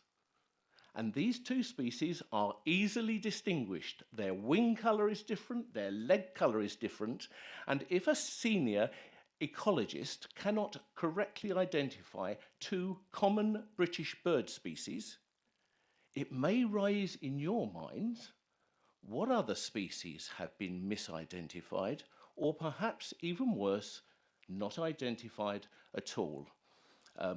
I suggest the applicant, if nothing else, ask for a refund from the ecology company. And finally, Chairman, I come to the absolute objection of the vast majority of local residents. There are residents, as has been acknowledged, who are in favour of this, that clearly recognise shopping and employment facilities and advantages, but the overwhelming majority of objections mention time and time again the traffic. There are comments in the report that quite frankly beg a belief and fly in the face of local knowledge and experience. Some minor delay may be anticipated during weekday PM peak hour, but no queuing or delay is anticipated during any period along the A465. That is only written by someone who has never travelled that road, or indeed recognised that the queuing on Belmont Road is no respecter of day or time or date. In fact, as we were there yesterday morning, the traffic started to back up for a while, didn't it? It is not anticipated to cause any significant capacity issues on the local highway network. The local highway network already has massive capacity issues and cannot cope. Any vehicular uplift is not considered to be severe. The local network can absorb the additional traffic generated. It cannot absorb the traffic at the moment. It's identifying additional traffic, and it will not cope. But there are also safety concerns. In particular, right turns out of the store. Whilst the ghost lane to enable people to turn in right is welcome, that goes directly across the face of anyone coming out of the store wanting to turn right. They will have 3 lanes of traffic to contend with and will have to go across those. I'm nearly finished, Chairman. They will have to go across those. In addition, there are 12 sets of junctions between Tesco and Asda where you need to give way to let traffic pull out. We all know what it's like being in a queue. After a while, your patience starts to run out. And so we are now adding another huge incursion of traffic in and out, particularly right turns. So they are the considerations I hope you will think about, and bear in mind that for most people in Hereford, not all but for most, the overwhelming reaction is how can the council be considering removing a well-established and perfectly serviceable building to replace it with something that is not really needed and will only exacerbate what is already a notorious road. Thank you for your indulgence, Chairman. Right. It could have been 30 minutes, I suppose, but there we are. Can we now open the debate? Can I ask for speakers, please? Councillor Andrews. Thank you, Chairman. Could I'm really speaking in support of what Councillor Tillett has already said. I'd like to thank Mrs. Carlyle for a very comprehensive report. I spent about 2 hours yesterday afternoon reading it. But first, as a city councillor, I must say we all regret the loss of the Three Counties Hotel. As Councillor Tillett has said, it was much used, not only by Herefordshire Council, but as a meeting place for people and for conferences and local events. In fact, just as an aside, I can tell you my late husband and I were invited to no less than 5 Christmas dinners one year, Monday, Tuesday, Wednesday, Thursday and Friday. I chickened out after Wednesday, or turkeyed out by then, but my husband managed to do the entire 5. But it's much missed. It's a maybe of no particular architectural merit, but it's a nice building that fits in well with its surroundings. And I'm only sorry to hear that that apparently there's no hotelier wishing to take it on. But once again, can I emphasise what Councillor Tillett has said about the traffic? those of us who live in the area or come backwards and forwards know only too well that Belmont Road, particularly going into town, is nose to tail all the time, not just at peak periods, all the time. Anybody who's coming out of this supermarket, and people come in and out far more regularly than when it was a hotel, as Councillor Tillett says, if they want to turn right, they will have to wait on the good nature of people going into town on the Belmont Road. And I can just see the hold-ups even trying to get out of the supermarket because people will only allow usually one car at a time. I realise that the highways people have said there's no problem. I'm just amazed at this. And I really feel that a ghost lane with 9 cars wanting to turn, coming out and wanting to turn left, again they're going to have to wait for people to allow them to get in. The traffic problems are going to be tremendous. As all of you know, that McDonald's causes many problems in the area. There are often people queuing on Belmont Road to get into the McDonald's. And I can only feel that this supermarket, which I know that some people would like to see an economy supermarket, but I really feel this is inappropriate development in this area. Thank you. Thank you.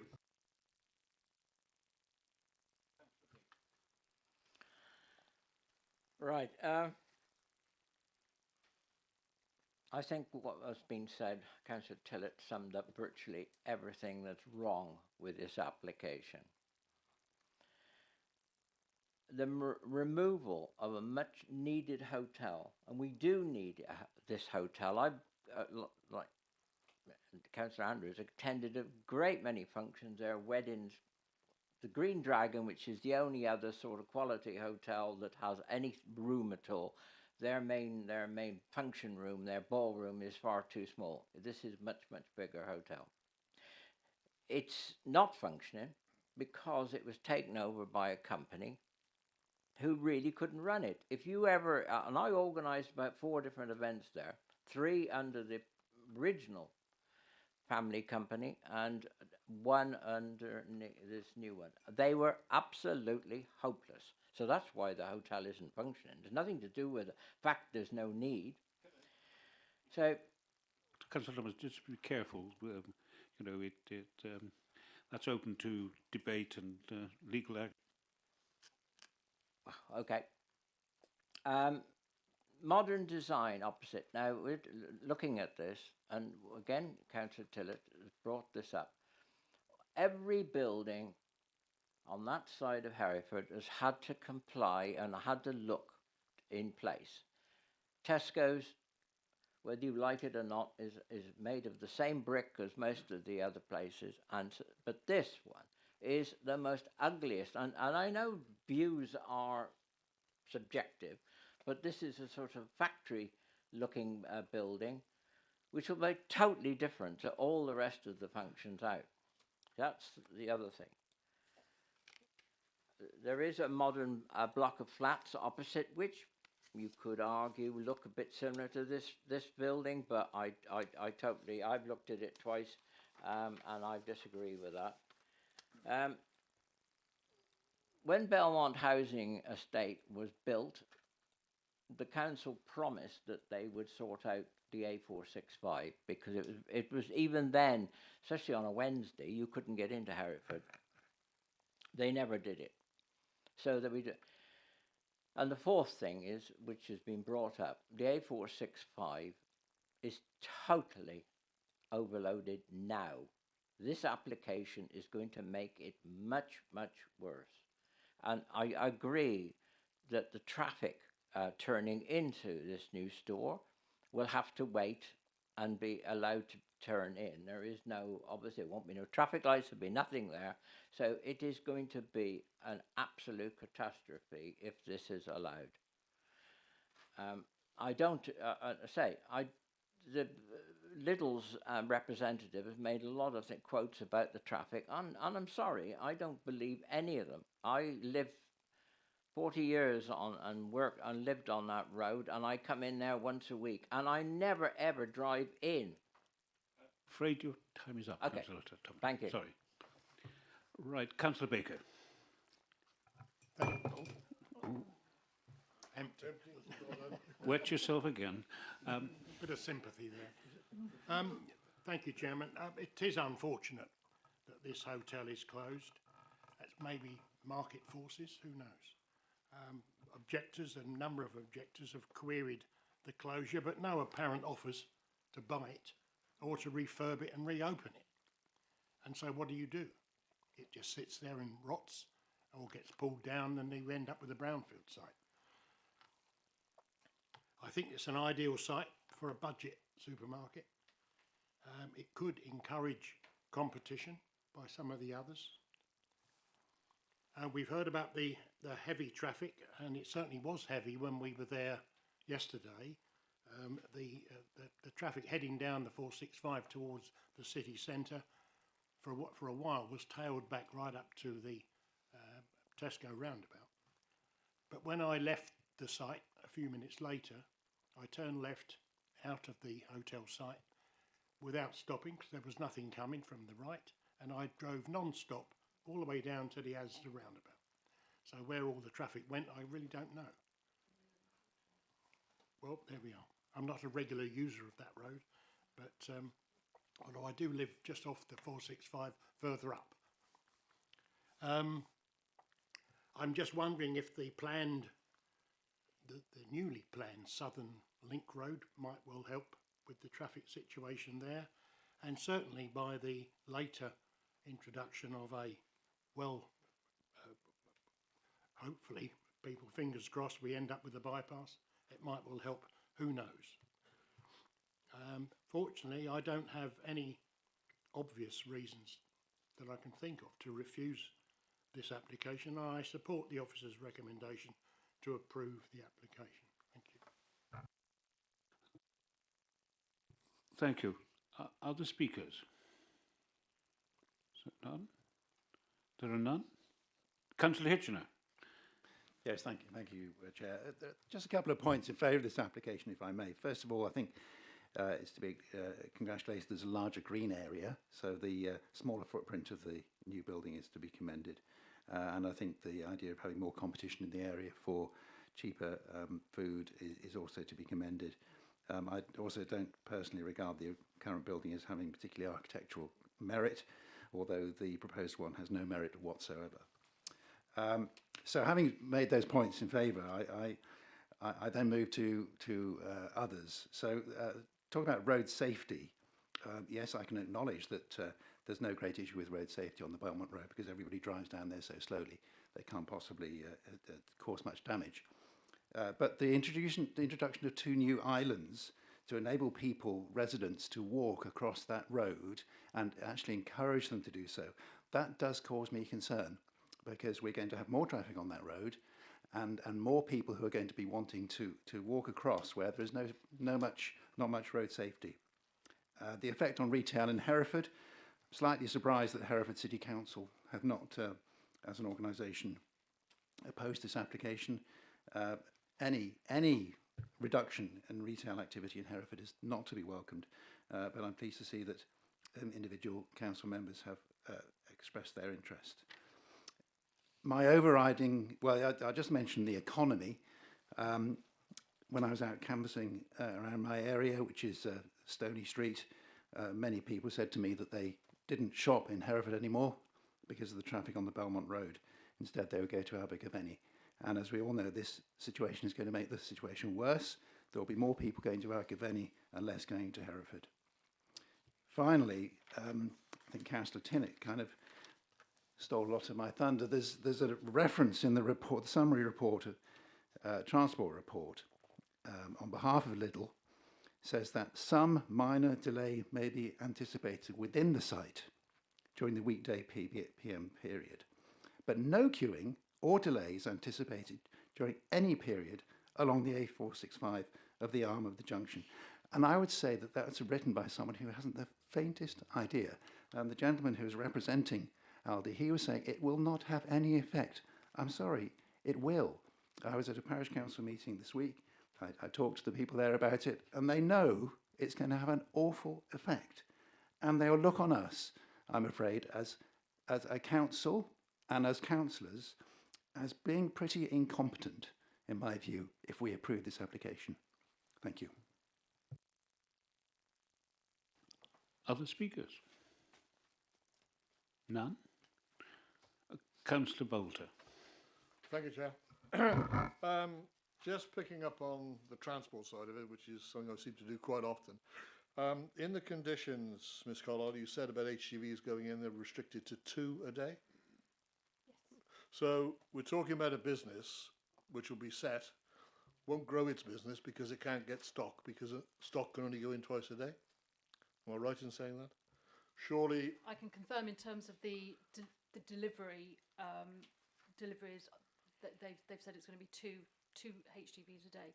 Right. I'm not going to comment in terms no, of their no, business but what I'm model. saying is, if I'm putting a business plan in place and I want to grow my business, I want to have as many trucks coming in there to supply the customers as possible, which would indicate to me that how can you control that condition and control what they sell if we went ahead with this proposal? That is a question I'm asking. Now, outside of those HGVs, we will be talking about subsidiary vehicles going in, the likes of independent people, bakeries, whatever they are, which come on separate vehicles. So has any account been taken for those additional vehicles? Not their own trucks, but other vehicles as well that will be delivering in there. Because there will be. It's not all going to go on one vehicle. Has there anything else been put in place? Can I say you would have to know the management style of Lidl to know? I don't know, but it may be that it's all centrally purchased and bought in by articulated lorries. I know some of the more independent groups like NISA, etc., have independent deliveries, but I understand that it may be the case that this particular company, they have a central or regional centres where it is, and it's all shifted in by their articulated lorries, and I do believe that is the case in the case. That's of why Lidl. I asked the question, Chair, because we're talking about 2. The restriction times are on there for the times that come in. I think we need to be careful on that, because if we use that as a reason to refuse it, we'd be in serious legal. But I'm not saying to difficulty. refuse. I'm just asking to gauge the volumes of traffic. We're talking about cars on the 465. And I guess that articulated lorries would more than contain even a larger 2 a day would resource. I mean, they've got. I do know from other supermarket companies that it's very sophisticated the way in which it's. I know this. And that that. Well, I know one particular one that does it all in one articulated lorry a day, but that's another matter. So, anyway, sorry, No, I interrupted it's okay. you. It's just that with the addition, the big crux here is the volume of traffic on the 465 in the main seems to be the major issue. Everybody's got the marketplace has changed. The hotel has not got a use at the moment, as Councillor Baker said. Nobody's looking to jump up and buy it and change it. It could end up going derelict. The site needs to be used for something. But the question is how you manage it, and is it in the right place? I have my reservations. I'll leave it there for now. Thank you. I do. We often hear this, that the particular business also is unsaleable. Everything is saleable at a price.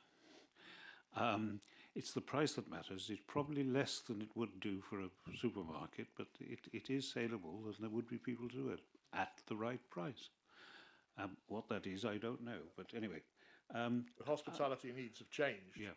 And obviously, from that point of view. Yeah, it's a very tired. Yes, exactly. Right. Other speakers? Yeah. Councillor Jenner.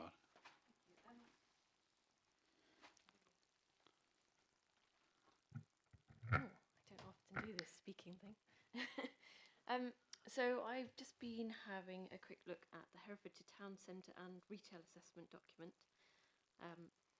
And it's talking about, so it's 8.52, any additional proposed food supermarket should be considered on their merits in accordance with relevant policy tests.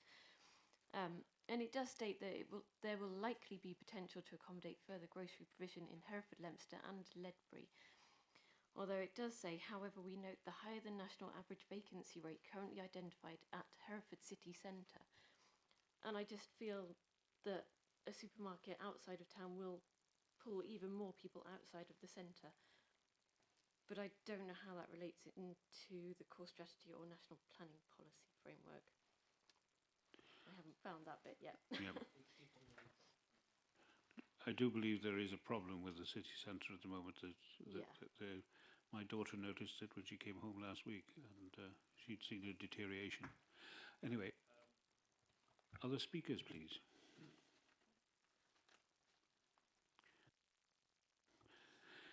Have we got a proposal from someone? Councillor Baker. Support the application, sorry, the recommendation. The recommend. Right, we have a proposer of a. Is there a seconder for that?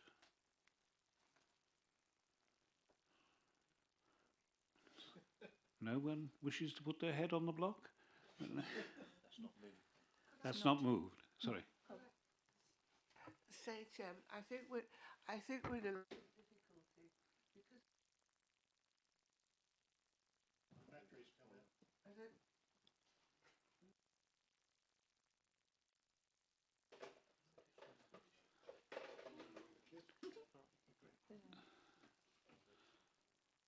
Councillor Andrews has been throwing her arms about, obviously. Yeah. No, I think a lot of us are in difficulty. We are very unhappy with this application for many reasons, highways being only one of them. But because practically, as far as I can see, every statutory appraisal seems to be in favour, we're having some difficulty there. Yeah. Councillor Hitchener. Yes, Councillor, is it possible for this to be deferred until we get further information about the road traffic? Because there is a report we have received is the one from the Lidl's prepared, and there's nothing which would be really critical of that report. And I compare that to the retail assessment, where we've got two reports on the retail assessment, spend a fortune probably on that. And we don't spend very much money on the highway issue, which seems to be the area of considerable concern of this committee. And perhaps I've just finally mentioned. I think. I mean, I take on board what the applicant's agent has actually said about the fact that existing have been rediverted, and what it lacks, and I'd be more comfortable with, if we knew where everybody's coming from to the existing supermarkets.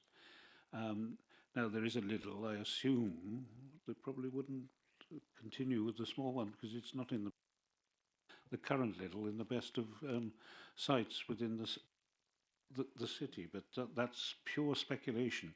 I don't know, for instance, the Aldi, where their customers come from. How many come from the south of the Wye and travel all the way into Hereford and to Aldi, which is the nearest competitor to Lidl. All those sort of factors if I knew that, I'd have a clearer indication of what effect that would have. But anyway. Yeah, I think it'd be useful to understand what the questions are, because I'm a little confused, other than, that sort of modelling aspect of it. Just going back to what, we have a local highway authority, we have a specialist team within the council that have reviewed those documents over a number of years, actually. We don't have specialist retail people in-house, which is why we go externally to get those. So, and we've made sure that we're being particularly robust on that, and have asked for different opinions and looked at that across a wider look at those two issues. And obviously you've got the applicant's retail consultant as well. So we've made that assessment. We've talked to our colleagues in economic development, and I think Heather's given you all of that information to make your decision based on. You've got our recommendation. In terms of the highway side of things, would it be helpful for Katie just to talk through the journey she's been on, I guess, in terms of having those discussions and how we've come to the conclusions that we have about the capacity and the impact on the highway network? Sorry. Yeah, we've spent probably a good 2 years looking at this application. and requesting lots of additional information. And in terms of the actual assessment, it's actually a robust assessment because it doesn't take account of any trips that would be diverted from other stores or that are just on the network anyway passing the store. So if you want further analysis in regard to what the impact of traffic from other stores to this store would be, it's actually only going to reduce the impact. So it would be a difficult assessment to do, but it would actually reduce the impact that has already been assessed. Yeah, I would guess that, but Councillor Hitchen, I see you're... Yes, I think it wouldn't be limited to that. I think you've heard the concerns of the committee. The statement of Lidl saying that no queuing or delays anticipated during any period along the A465 Palmerston is just absolute baloney. I'm sorry. To say there is no queue, there is queuing at the moment. So I question the value of this report when it's accepted as being the case. You see, for me, if we grant permission for this, that's it. You know, whatever the impact is, we're going to live with it forever. That's why the members are so concerned to make absolute. We want an analysis. We want to know the real impact. We know it's going to have an impact, a negative impact. That's not accepted by Lidl. It will, and everybody who I know agrees that they're not experts, but we know what they say about experts. But no, I won't. Chair, I was merely trying to find a way forward, because otherwise it sounds to me that we're going to end up probably rejecting this, and I was just wondering whether there's some possibility of gathering some more information which might help the committee. But it needs to be wider than just looking at the other little stores. It's what is the real impact? Because I think people will start coming from Saxon Gate, driving from Saxon Gate to Lidl. There are people, the impact on the little stores in Newton Farm. What about the people out where I live? Are they going to be coming in who at the moment won't? Saturday mornings, the traffic is horrendous. It's going to be an awful lot worse on a Saturday morning. At the moment, it goes back beyond Melns Abbey sometimes. Trying to attract people from out of the county into Hereford on a Saturday from this side of the city is just awful. Yes. Councillor Andrews, I think. And then Could I Councillor suggest, Chairman, that we would defer this application for a further look at the transport problems, taking on board, perhaps consulting the ward councillors who have a lot of local knowledge on the day-to-day problems. And I agree with you about the Lidl in the town centre. I mean, it really is hard to find it, you know where it is, but that's by the by. But I think we really need to reassess the traffic problems, taking on board local knowledge of all the difficulties that there are now and are likely to be increased by the presence of this store. Can I say the problem is that the local knowledge often is anecdotal, and to be frank, inspectors take no notice of anecdotal evidence. They need clear evidence and information that they can base their decision on. You can stand on Belmont Road for half an hour with a camera. Can I just? I think the important thing here is we know that there is traffic, congestion on Belmont Road at times. From my understanding is that the reports and the modelling, etc., have been done based on almost a worst case sort of scenario, i.e. without anybody going home from work who would normally stop at Tesco's, they're just stopping at Lidl instead of Tesco's on the way type of scenario. The test that we have to, the test we're asking you to do is turning back to the NPPF essentially, and you're saying development should only be prevented or refused on highway grounds if there would be an unacceptable impact on highway safety or the residual cumulative impacts on the road network would be severe. Now, what we would be seeking to demonstrate, basically, bearing in mind they've given you sort of a worst case sort of position as it is now, is it seems to be you're asking them to go away and demonstrate those movements would happen in a different way, or that there would be all of a sudden more people going in that location, taking into account all of those things. to then try and look to see if that would be, you know, what that real impact is. Officers have looked at that in some detail and are not in a position to say that the traffic that would be generated from this proposal would be severe, would have a severe impact. You know, we've obviously got to take into account there is an existing use at that site now, and you know what that could be and how that might, you know, be.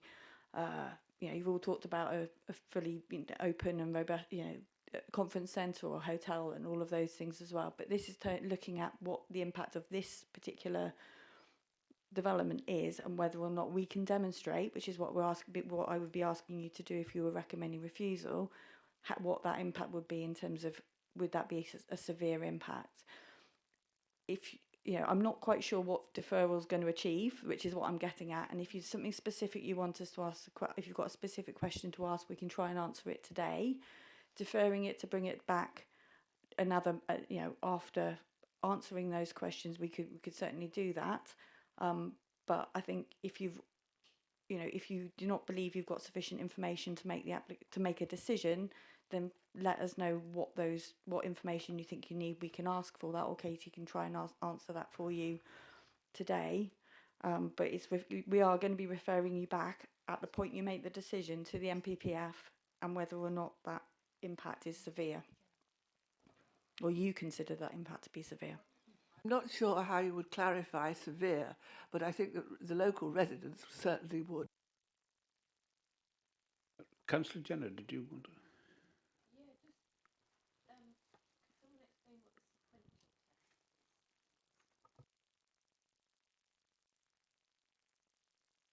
That might be Councillor Jones or Councillor... Oh, not Councillor Jones, Mrs Jones. Or yes. Sorry, Chair. In terms of the sequential test, can I refer you to, in terms of the report, can I refer you to 6.43 to 6.48? And it's in regard to looking within a specified area for alternative sites or preferable sites. So that is a process that has been submitted and then has been reviewed by myself in terms of the local planning officer and in terms of the retail advisors. And if you refer to paragraph 6.48, it sort of concludes that there were no, in terms of there were no sort of sequentially preferable sites that were identified. Does that help? Thank you.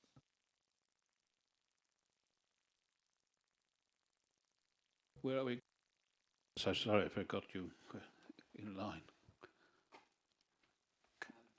Mr. Chairman, you haven't had a seconder for the motion of supporting the officer, so I want to recommend that this application is refused. If you want to know, I've just quickly, it should be refused on SS4, which is roads, SS6, which is its visual impact, and MT1, which is highway safety. Okay.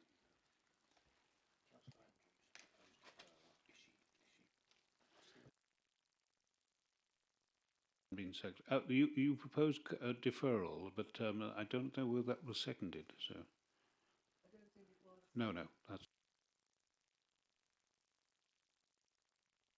Councillor Thomas, you know,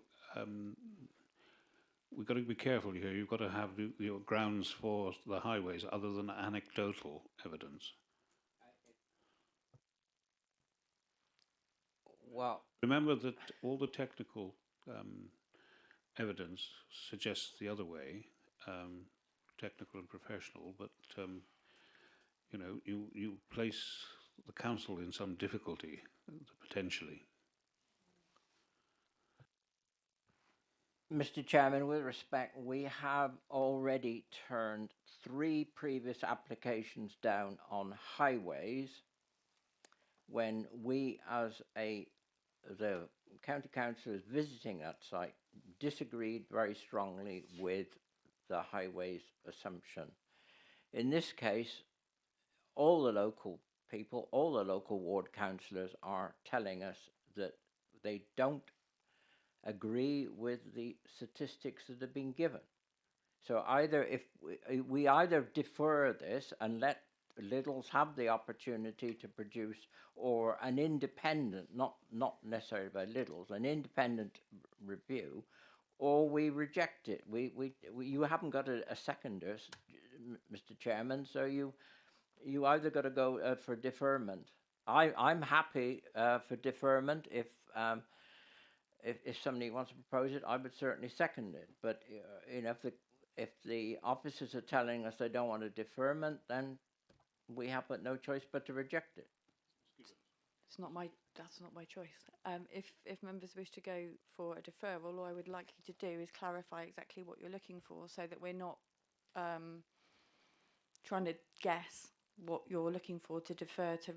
We're going to have to go away to the applicants and say, please could you provide us with an addendum report or some sort of response to the debate that's happened today, and then we'll present that back to you.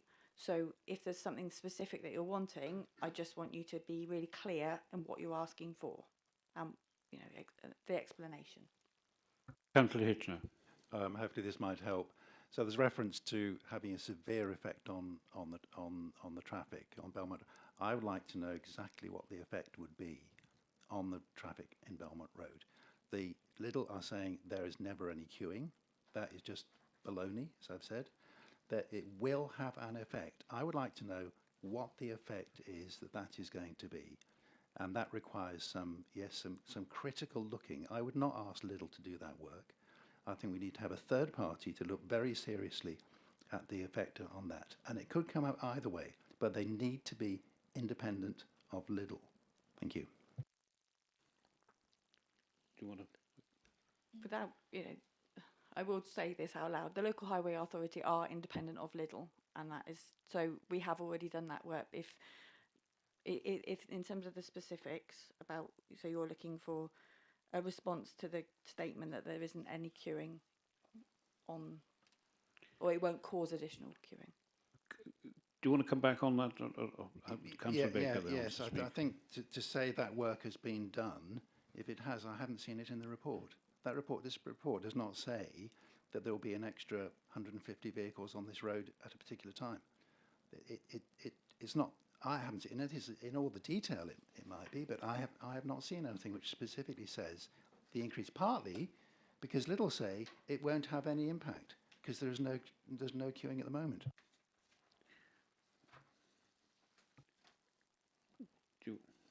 I was going to say, in response to the questions, obviously you came up yesterday. The local highway authority have provided the information as part of your update sheet, which members had yesterday, just to explain what that additional traffic movements are and direct you to the reports where that was contained. But yeah, just to clarify that that's what's in your addendum report. Councillor Baker. Thank you, Chairman. I think we're digging ourselves a huge great hole here, which is going to be difficult to get out of. If this was refused for whatever reason, if it went to an appeal, I think we'd be seriously criticised as a committee for looking at things that weren't facts. We're talking about potential traffic increases. There's no evidence to say it will increase or it will decrease. We just don't know. People aren't queuing, as far as I can gather. They're not queuing to get into Tesco's at the other end of the road, and there's no great big huge queues at Aldi's, not Aldi's, Asda, at the other end of the road. And so I can't see what this argument's about. We've got our own highways engineers who've prepared a report that we're looking at, and we're dealing with it on its merits on the report that we're being given to make a decision on. And I think by going against our own officers is a retrograde step, and we should be very careful about what we're doing and why, because I can't think of any reasons why we should refuse this on imaginary traffic flows. It's just not right. Sorry, no, I'm afraid the public. No. I'm afraid if you want to take part, you need to stand for election and get elected, and then you can. This is a quasi-judicial process. You do not interfere in a court. Right. Any other speakers? Councillor Davis. Thank you, Chair. Having heard all the discussions on this, I'm aware of the people's opinions, the councillors' opinions on the traffic and the ward councillors. Having lived in Belmont myself some years ago, there's always been a traffic issue going into town, which has been exacerbated by some of the other supermarkets that were, as they're built further down, has caused the road layout change, which has caused some concerns. And the only time the traffic seems to improve is when the traffic lights don't work, which is rather strange. One of my concerns is the fact that the loss of the Three Counties Hotel is disappointing. And I think we have to be supportive of businesses that want to come into the area, which in itself is going to benefit the local economy.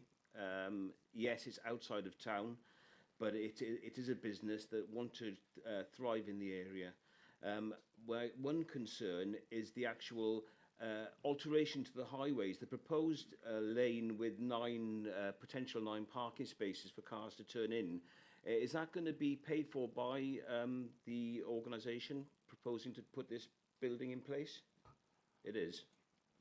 So if those alterations are in place, I have to agree with Councillor Baker, and I think we should be supportive of this. And I will therefore second his proposal that we actually accept this council officer's recommendation.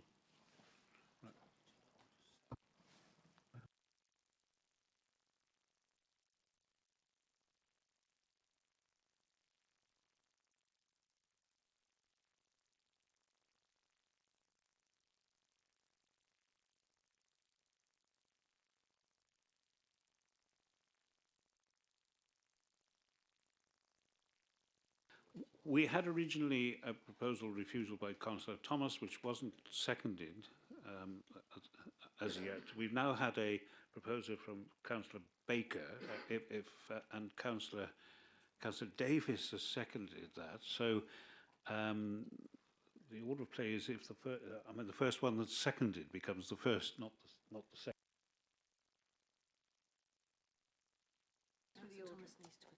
Pardon? Councillor Thomas, do you withdraw before the one that Councillor Baker's, or do you need a seconder in order to? Mr. Chairman, you didn't actually ask for a seconder. No, but no. But the chair doesn't normally. Somebody does actually second. I second that, is the usual. Is there a seconder? Yes. Yeah, right.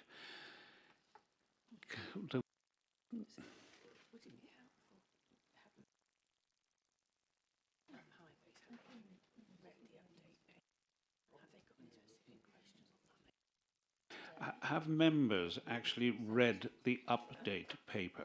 It's obvious that some haven't, from what the comments that have taken place. Bearing in mind that the legal challenge can take place, the fact that it was quite clear that some of the members hadn't read the update paper.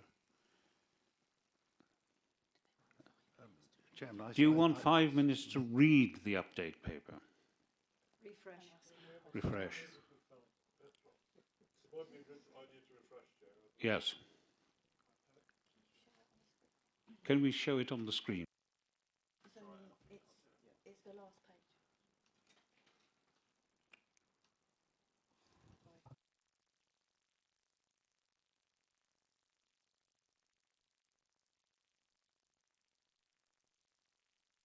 I ask Mr. Chairman where we can find it on our screens. It will be on this screen. Displaying it shortly.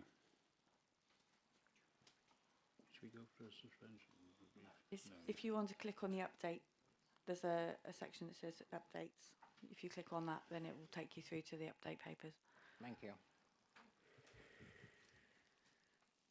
Last page of the update.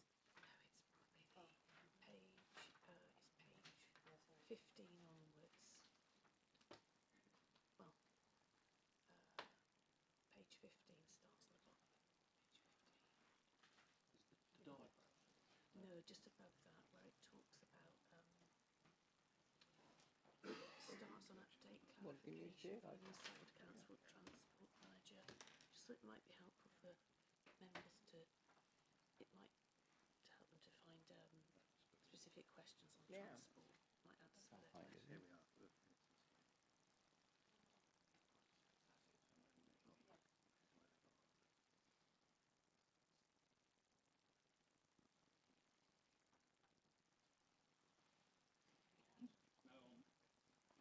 It's now on the screen, if members can.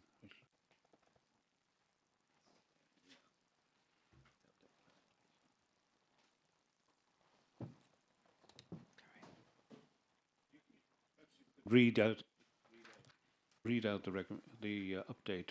I'll read it out as well. Okay.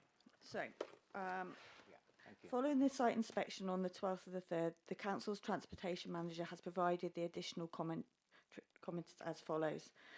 The junction capacity assessments undertaken as part of the transport assessment demonstrate that the site access junction operates with a significant amount of spare capacity.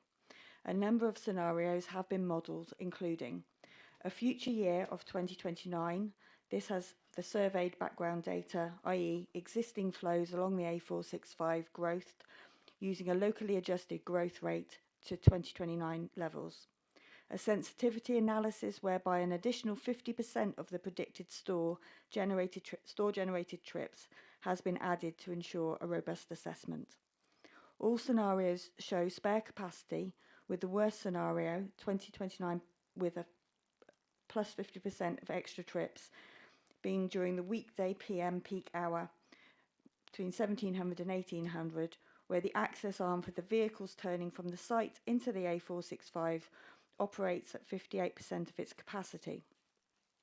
It is generally recognised that 85% capacity is where a junction starts to experience capacity problems. No capacity issues are shown to occur on the A465 itself, and there is a generous right turn lane provided to accommodate approximately 8 to 9 vehicles turning right into the site, which will prevent vehicles turning into the site from blocking traffic on the A465. The below extracts from the transport assessments submitted with the application demonstrate the number of vehicle trips that will be generated by the proposed store at peak times and the number of vehicles travelling along the A465. It is important to note that the below figures assume all trips to the store will be new to the network and not already passing the store, either directly or on the network local to the store.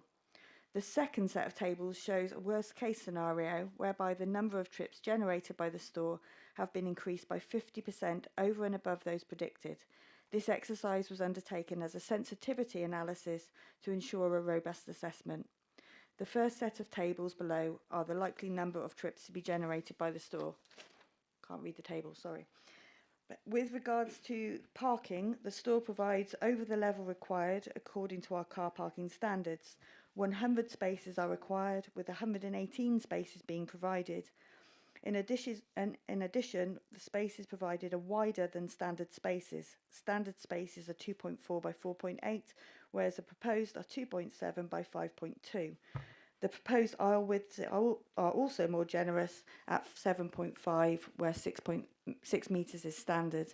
This means that car parking spaces are easier to manoeuvre in and out of, therefore reducing delays within the car park, and the additional aisle width would allow vehicles coming into the car park to manoeuvre around vehicles trying to park, which prevents blockages occurring and queuing onto the A465. You'll have to refer back to the report for the tables, but I hope that's helpful.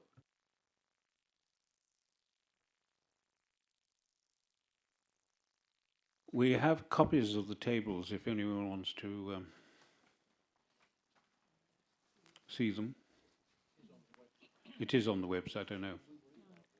Yep. Right.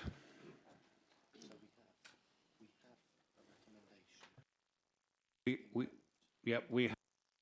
have a recommendation for refusal, which has been seconded. So can I have some officers? We'll deal with that first and see where we are. On the grounds of. Yeah, officers first, and then the local member. Do you want to make?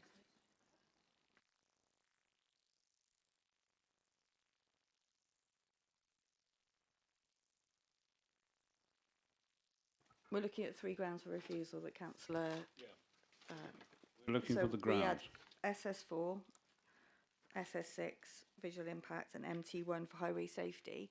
What we'll need to do is explore exactly what it is within those 3 grounds that we're actually refusing it on. So SS4 and MT1 will probably be one in the same, but if you could, I will need sort of reasons to expand upon that. So you know, in light of obviously what's before you, what impacts you believe are going to be on the highway network in terms of highway safety, and for SS6 in terms of visual impact, again, what visual impact, and is there anything specific that you would be directing the reason for refusal to, please? Can I have that from the proposer and seconder, please? Right, Mr. Chairman. Can we get back to something as a comment that was made, I think back in August. We as councillors are lay people. This is the whole purpose of a planning committee. We are not there to provide the expert opinion. That is what our officers are to do. Unfortunately, it's putting more pressure on them, I realise that. But we are lay people, and we must not think.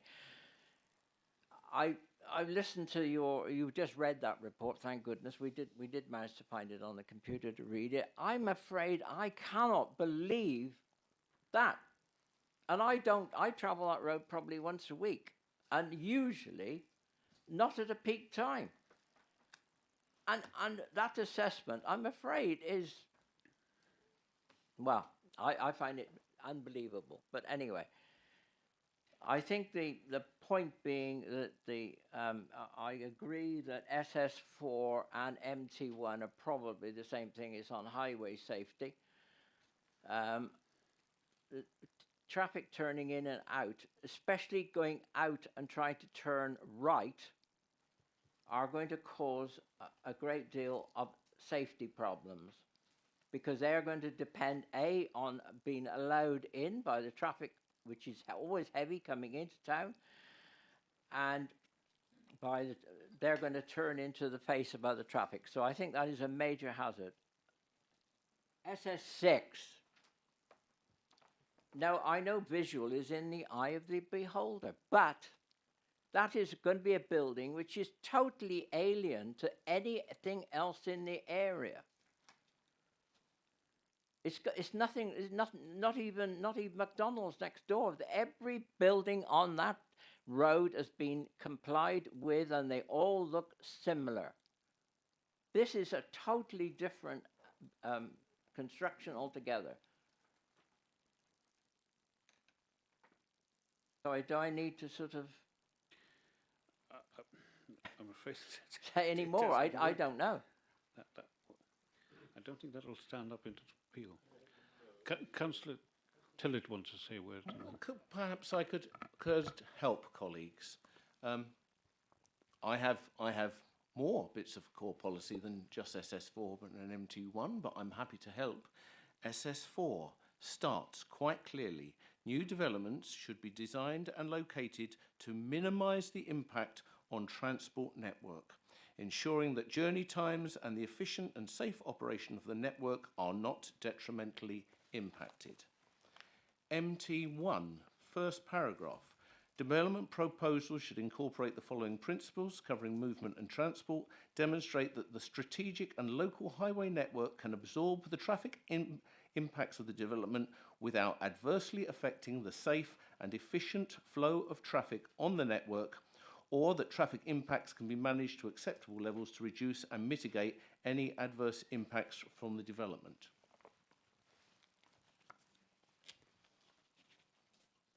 I also believe MPPF paragraph 115 would apply, and that's purely within the traffic objections. Is that acceptable to the proposer and seconder? Because, I mean, that might stand. Councillor Andrews. Thank you, Chairman. Although I think many of us are unhappy with this application, could we have a legal opinion given the fact that practically all the statutory consultees see no objection? I have a horrid feeling if this went to appeal, we'd be in considerable difficulty.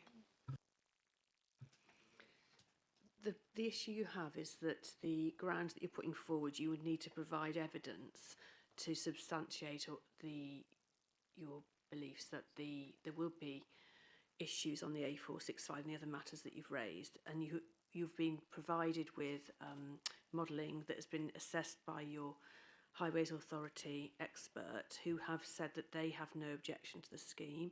So to defend your ground for appeal, you would need to provide evidence to back up your claims that this is creating. So you can refer to the policies, that's absolutely fine, but when it would come to an appeal, you would have to actually provide the evidence to show everything you're saying that's going to happen, where is the evidence for that? Where are when you have got a Highway Authority expert who has advised you that it's acceptable and they've got no objection to the scheme. And that also relates, when we haven't got a statutory consultee, then you will need to provide evidence. I think you made a mention about not liking the aesthetics of the building.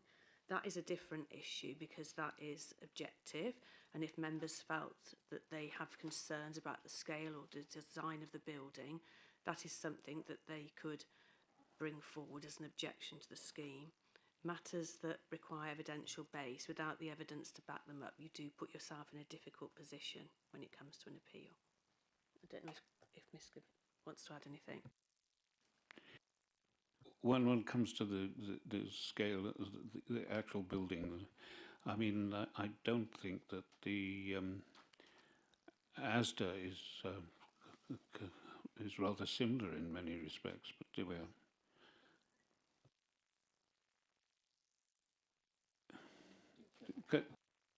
Can I just come back? I don't know a comparison or not, but we have got a very large Lidl's in Monmouth. The same things apparently arose in their planning, that they thought that it has caused an enormous amount of traffic problems on the road, outside and on the bridge. I'm afraid that's not relevant. That's not relevant. I'm sure you could. That's totally irrelevant. I think there's a danger here. It would do some members very good to go to an inspection appeal and have to give evidence to inspector. I've done it twice, and I don't think you want to do it again. I can tell you now, because saying I don't like it and I think it's better, but we're amateurs, and so we just. I mean, you were torn to pieces. I remember a member of the public doing that. I just feel that it's you've got to have sound evidence. Anyway, so there we are. I'm pretty certain, Mr. Chairman, that the residents of Belmont and the councillors can easily do a traffic monitoring to produce the evidence such should this go to appeal. But I sympathise with the officers and I sympathise about appeals. But if we are going to be an effective committee, we have to refuse it on grounds that we think appropriate.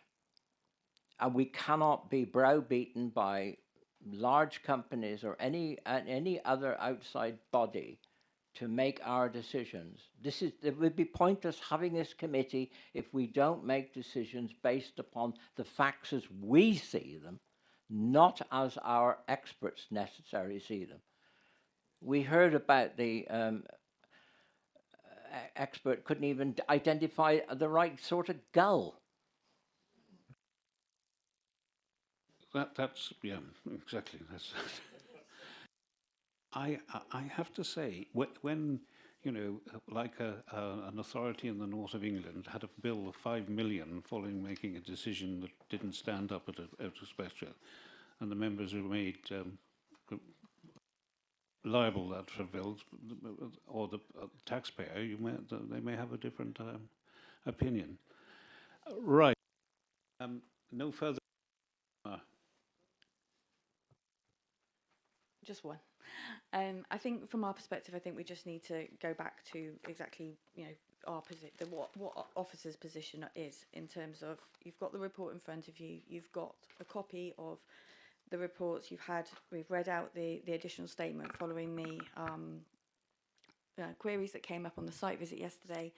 We have no objections from our technical or statutory consultees, and you know, this is your officer's recommendations, which have come following a 2-year period of discussion, a withdrawn application, lots of technical discussions and technical exploration of the details and issues to get to a point where we're recommending approval. Not, you know, after that considerable period.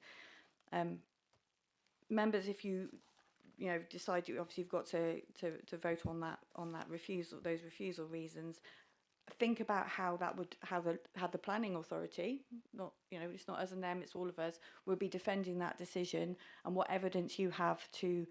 They are all material considerations that need to be taken into account, but in terms of how you come to that conclusion about whether or not you feel that the application should be refused or not, you need to look at all of that evidence that you've got. All of their documentation, you need to take into account your officer's reports. You need to take into account everything that's been spoken about and talked about, and the objections that have been raised, the support that's been raised for it as well. They're all the things that you need to take into consideration when you're coming to your conclusions. In addition, you know, there are benefits to the development in terms of employment, in terms of those economic benefits as well. So those are things that you need to take into account. And when you're making that vote, and if we are in a position where we are defending a reason for refusal, then we are defending what you're saying at this point. So we are defending it on the terms of impact on highway safety, from what Councillor Thomas said, in particular the traffic turning right, with the traffic turning right out of the site, and the impact on safety and highway safety, and the we haven't actually talked about, he hasn't referenced capacity on the network as part of that reason for refusal at this point. In my recollection, it was specifically a particular issue with traffic turning right, causing a safety issue, and turning into the face of the traffic.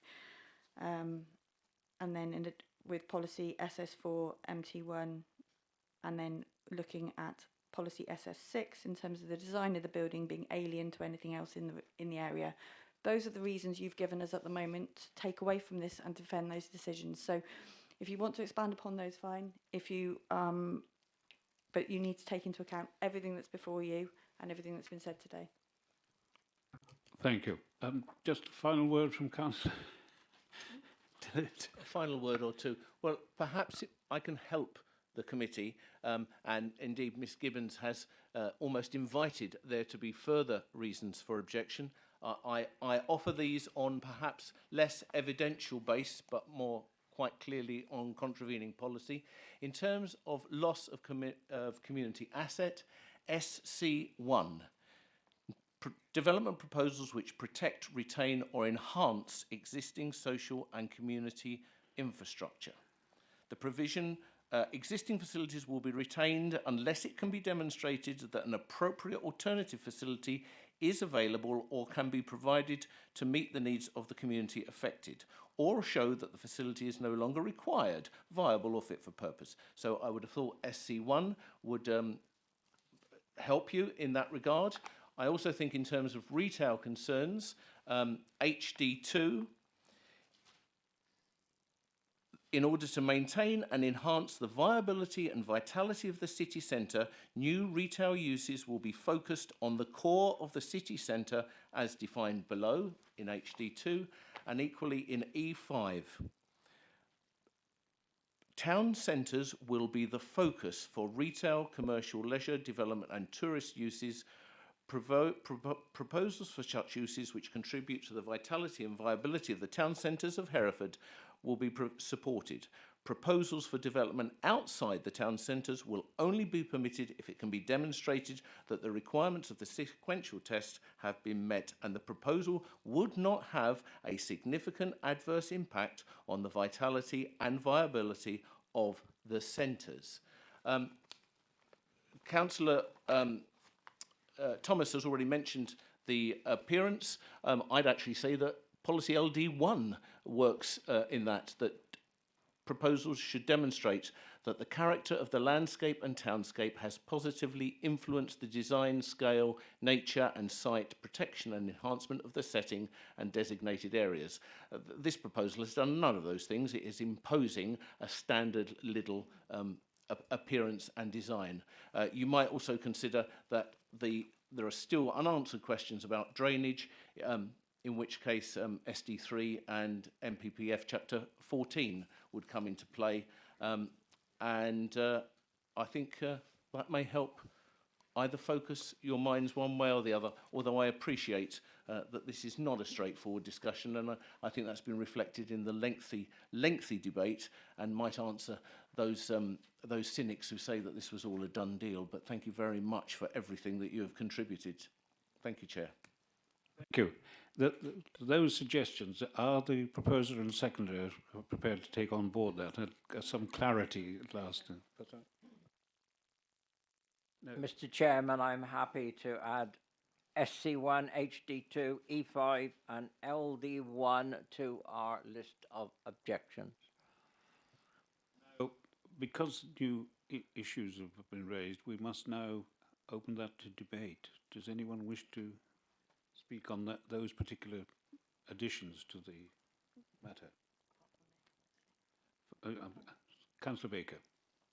I think, as I said earlier on, we have to be very careful by not accepting what we've been told. But what we've come up with, these policies that have been mooted about, there's no evidence I've heard to support those policies. So if we're saying SD1 or whatever it might be, we need evidence to say that policy is not being adhered to. And my view is that we've heard from officers, we've heard from our highways experts, we've heard from our legal representative that we must have evidence to support these objections, and we haven't at this time. Yep. Can I say the effect on the central parking area, it would be subjective anyway, but one can't actually say that it wouldn't have an effect on the city centre. So, I mean, that's a matter of subjective, and for you to decide. Right. Any further? Anything? I feel like nobody wants me to talk, but I will. Okay. So I'm going to refer you back to the report again. So policy SC1 is an issue that we recognise and have dealt with at paragraph 6.17 onwards, and then going on at paragraph 6.102 as well. So I think what we, officers have satisfied ourselves that isn't a matter that we can advance as a reason for refusal in terms of a loss of a community asset. It's something that, again, we've spent a lot of time looking at and talking about, and the loss of a hotel being a key issue of that as well. In terms of LD1, in terms of townscape and landscape, yes, again, that's a policy that you could put, it sits side by side in terms of SS6. So if you're minded to come to a conclusion that the proposal doesn't respect the townscape or hasn't done that, then you would just need to expand upon why, whether that's design, scale, whatever that may be. In terms of LD1 does sit alongside SS4 in that respect if if you wanted to look at that. I would caution against looking at SC1 in this instance. Again, the design and of the building is particularly subjective, and you would need to advise on on the impact on the character of the area, or the impact on the townscape or the landscape, and what that harm is, because we would need to identify why the design is harmful in that particular location. And again, drainage, as you can see, we're 2 years into discussions on that basis, and we have no objection from the technical officer on that basis, and that has been provided for you subject to conditions. We've got no objection subject to conditions, and that's been provided to you in the report. Retail concerns, again, we haven't had much of a debate about that. Obviously, you've talked about it a little bit. And again, you've got your officers' opinions and all of those reports available to you to make that decision. If you are going to go down that route, you would need to explain your evidence for that to me. It's part of this debate, or to us all. I don't think it's to explain to you, it's to explain to the... Yeah. Yeah. Right. Where are we? We have a number of proposals. Let me make clear now, I want to know clearly what is the proposal. I know it's refusal, but the actual grounds that are clearly identified by the proposer and seconder of the refusal recommendation.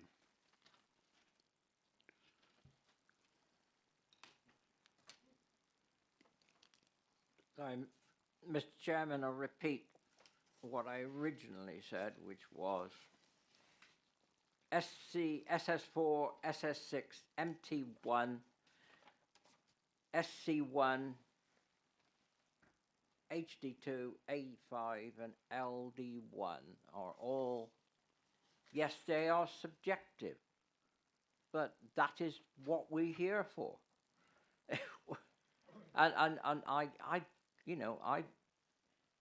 grant what the officers and what our legal advice is, but we must not be browbeaten by facts which we don't agree with. A slight oxymoron, facts that we don't agree with. Facts are facts. Right. Taking legal advice. Right then, members, so we've got some grounds that you said. So in respect of each one, if we take them in turn, so you've said SS4 and MT1, which is the highways movements. So you want to object on the grounds that you think there will be harm to the highway, and you think that there'll be undue pressure on the highway network.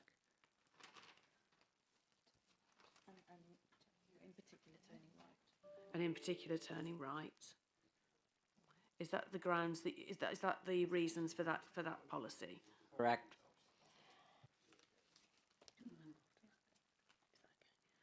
What about the next one?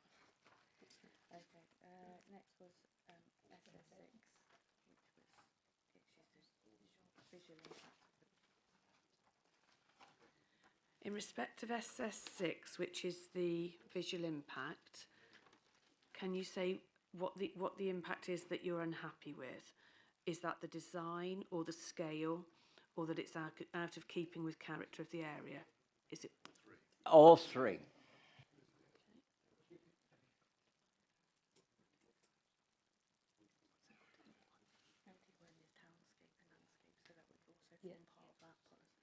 Yeah, and we'll link that with LD1 as well, policy LD1, which is townscape and landscape.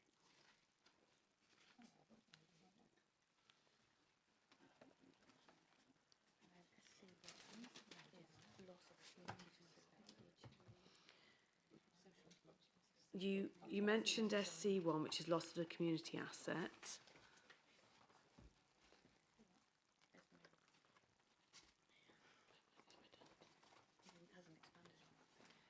Can you give us a little bit more information why you feel that's a loss of community asset, please? The hotel is still there. It can still function.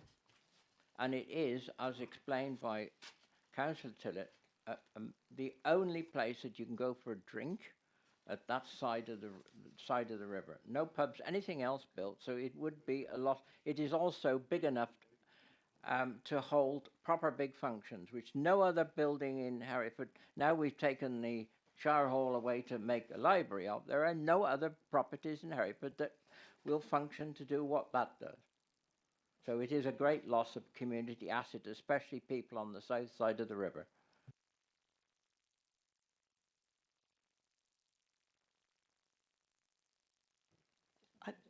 I think I would just draw your attention back on that, in that our conclusion, having regard to the wording of the policy, is that the hotel is not a community asset, and therefore you can't lose the community asset because it is not considered to be one through the definition of the policy, which the wording of that has been put in the report and explained to, within that as to how we've drawn that conclusion. So you would need to be making a decision that, well, you would need to be making a different decision in respect of the interpretation of the policy in the first instance. Again, there's something for members to be mindful of if they are voting for this. Okay, I'll withdraw that one.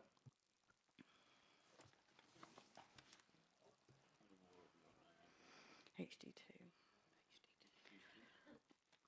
So yeah, HD2 is relating to the retail impact and the vitality and viability of the town centre.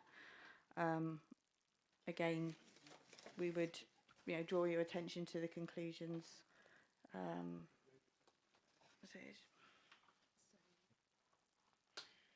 And yeah, I think seek further clarification on what you believe in terms of when you've read all of the impact, what that impact would be.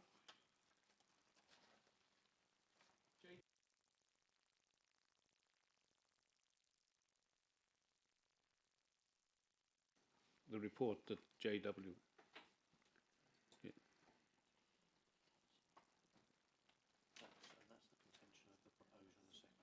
Yeah, that is the contention of the proposer and seconder? It's the... Yeah. Councillor Thomas, is that agreed by the proposer and seconder? That... Agreed. Yeah. So. Again, just drawing your attention to the report at paragraph 6.66, where we look at the retail matters and the conclusions that we've drawn, having regard to those reports, that the development would not have a significant adverse impact, and therefore it accords with the MPPF and policy E5. So you have to look at what that significant adverse impact is. Not just that there's an impact, a significant adverse impact. So we need to be able to draw that conclusion and evidence that as well.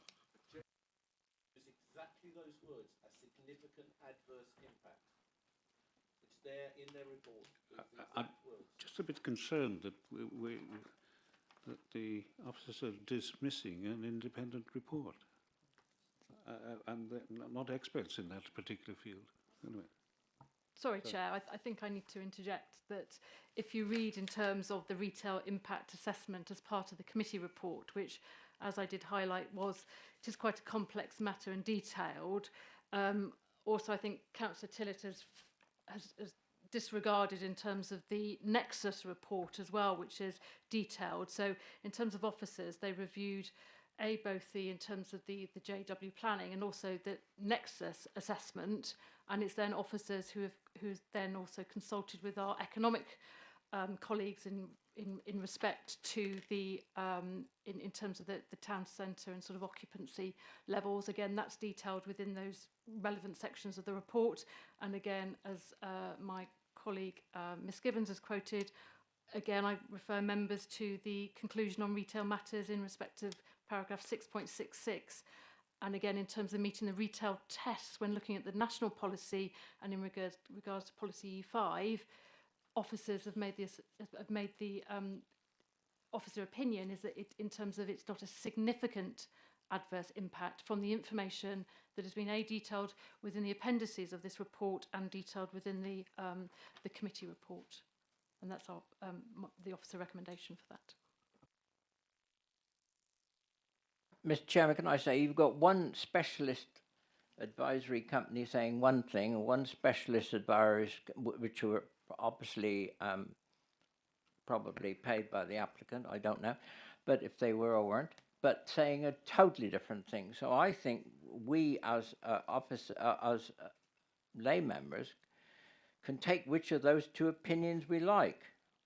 And I think the JW one is far more applicable to this application than the second one.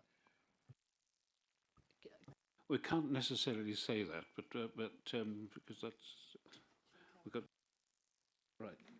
Sorry, just to clarify, Chair, and also Councillor Thomas, it's in terms of my role as the case officer is to review the information put forward, and it's my officer recommendation that has reviewed both of those in terms of assessments, and it's my, as again in terms of detailing it, it's my officer recommendation that I've put forward. So taking on board both of those, and that's, as again, that's your role, isn't it, in terms of taking both of those assessments and coming to a decision which may be different to mine as an officer. Thank you. I was just about to say that is our role. And since I've been on the planning committee, we've turned down more than we've accepted. We've gone against officers more times than we've gone for it. That, unfortunately, is the role. Right. Have we finished the list?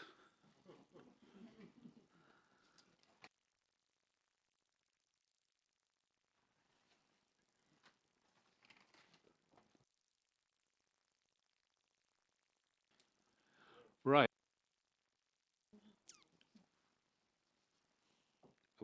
Yeah, there's nothing. Right, we've had comments from Councillor Tillett, I think, at least 3 times. Final summing up. Well, there's one for each of us. One for each. Oh, I didn't remember that. Right to a vote, which is for refusal based on the grounds that we originally heard. Can I ask for those in favour, please show.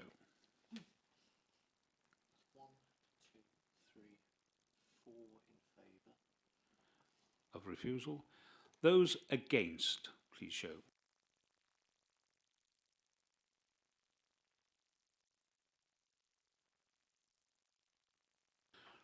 Right. One abstention, sorry. I'm shell-shocked, you know. It's yeah. Can we now move to, obviously, a recommendation, have a removal of a recommendation for the officer's recommendation, which came, Councillor Baker did it originally, and I believe it was Councillor Davis. Can I ask for those in favour of that recommendation? Please show. 1, 2, 3, 4, 5, 6 in favour. 6 in favour. Those against? 3, yes. Abstentions? 3. That's carried. Can we now quickly move on to the final 9? I hope will not be as long.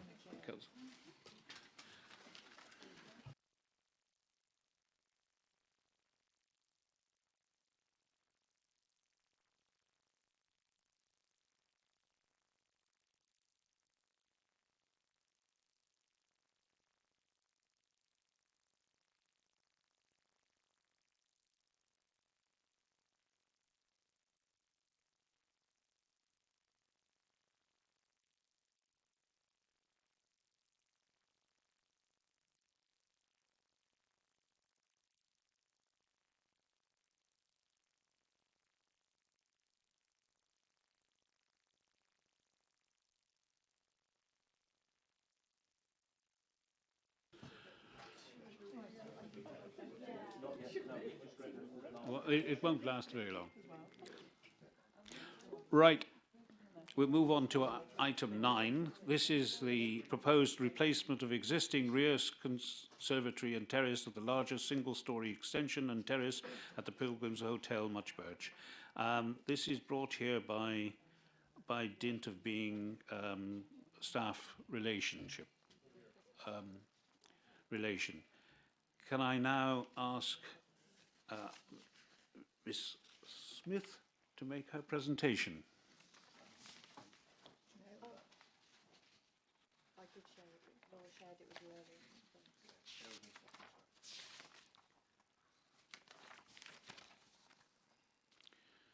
It's all me. Have you got it?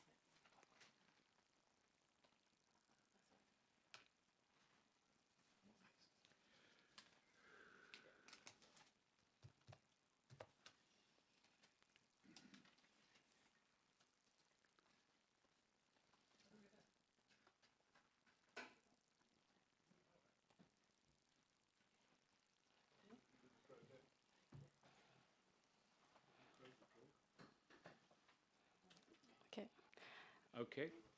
The case here is presented at committee as the applicant is a relation to a member of staff, otherwise it would be dealt with under a delegated matter. The case relates to the Pilgrim Hotel, which is located immediately south of the A49 within the village of Muchbirch and is denoted by the red star in the slide above. Next slide, please. The site is directly accessed off the A49, has a large car park to the front and gardens to the rear. The proposal is for the removal of the existing conservatory to be replaced with a larger single-storey extension and terrace. Next slide, please. The proposal will replace an existing conservatory on site with a new rear single-storey extension, which will accommodate additional dining space for the restaurant, subsequently freeing up space within the existing bar area. The single-storey extension will extend from the rear elevation to the southwest of the site, with the existing shown within the photographs on screen now. Next slide, please. The extension will have a contemporary design with walls comprising timber cladding under a flat roof with wide window openings similar to what exists in parts of the hotel currently, maximising the views to the rear. The hotel has had several later additions, namely to each side elevation from what was the original building. However, a contemporary design rear extension is not considered to cause adverse visual impact and is considered to harmonise with the building and the wider site. Next slide, please. The proposal will create approximately 88 square metres of internal space to the restaurant. Given the relative distance to neighbouring amenities over 50 metres, along with the established use and the small-scale nature of the proposals, this is not considered to cause any adverse impact to residential amenity. Overall, the addition is considered an improvement to what currently exists on site. It will harmonise within its setting and is not considered to cause any undue impact on residential amenity. No objections have been received from members of the public or any statutory consultees. It is therefore recommended for approval as set out in the committee report. Many thanks. Thank you. There are no speakers registered. Councillor Fagan is the local member. She's provided a written statement, I think. Mr. Evans will read.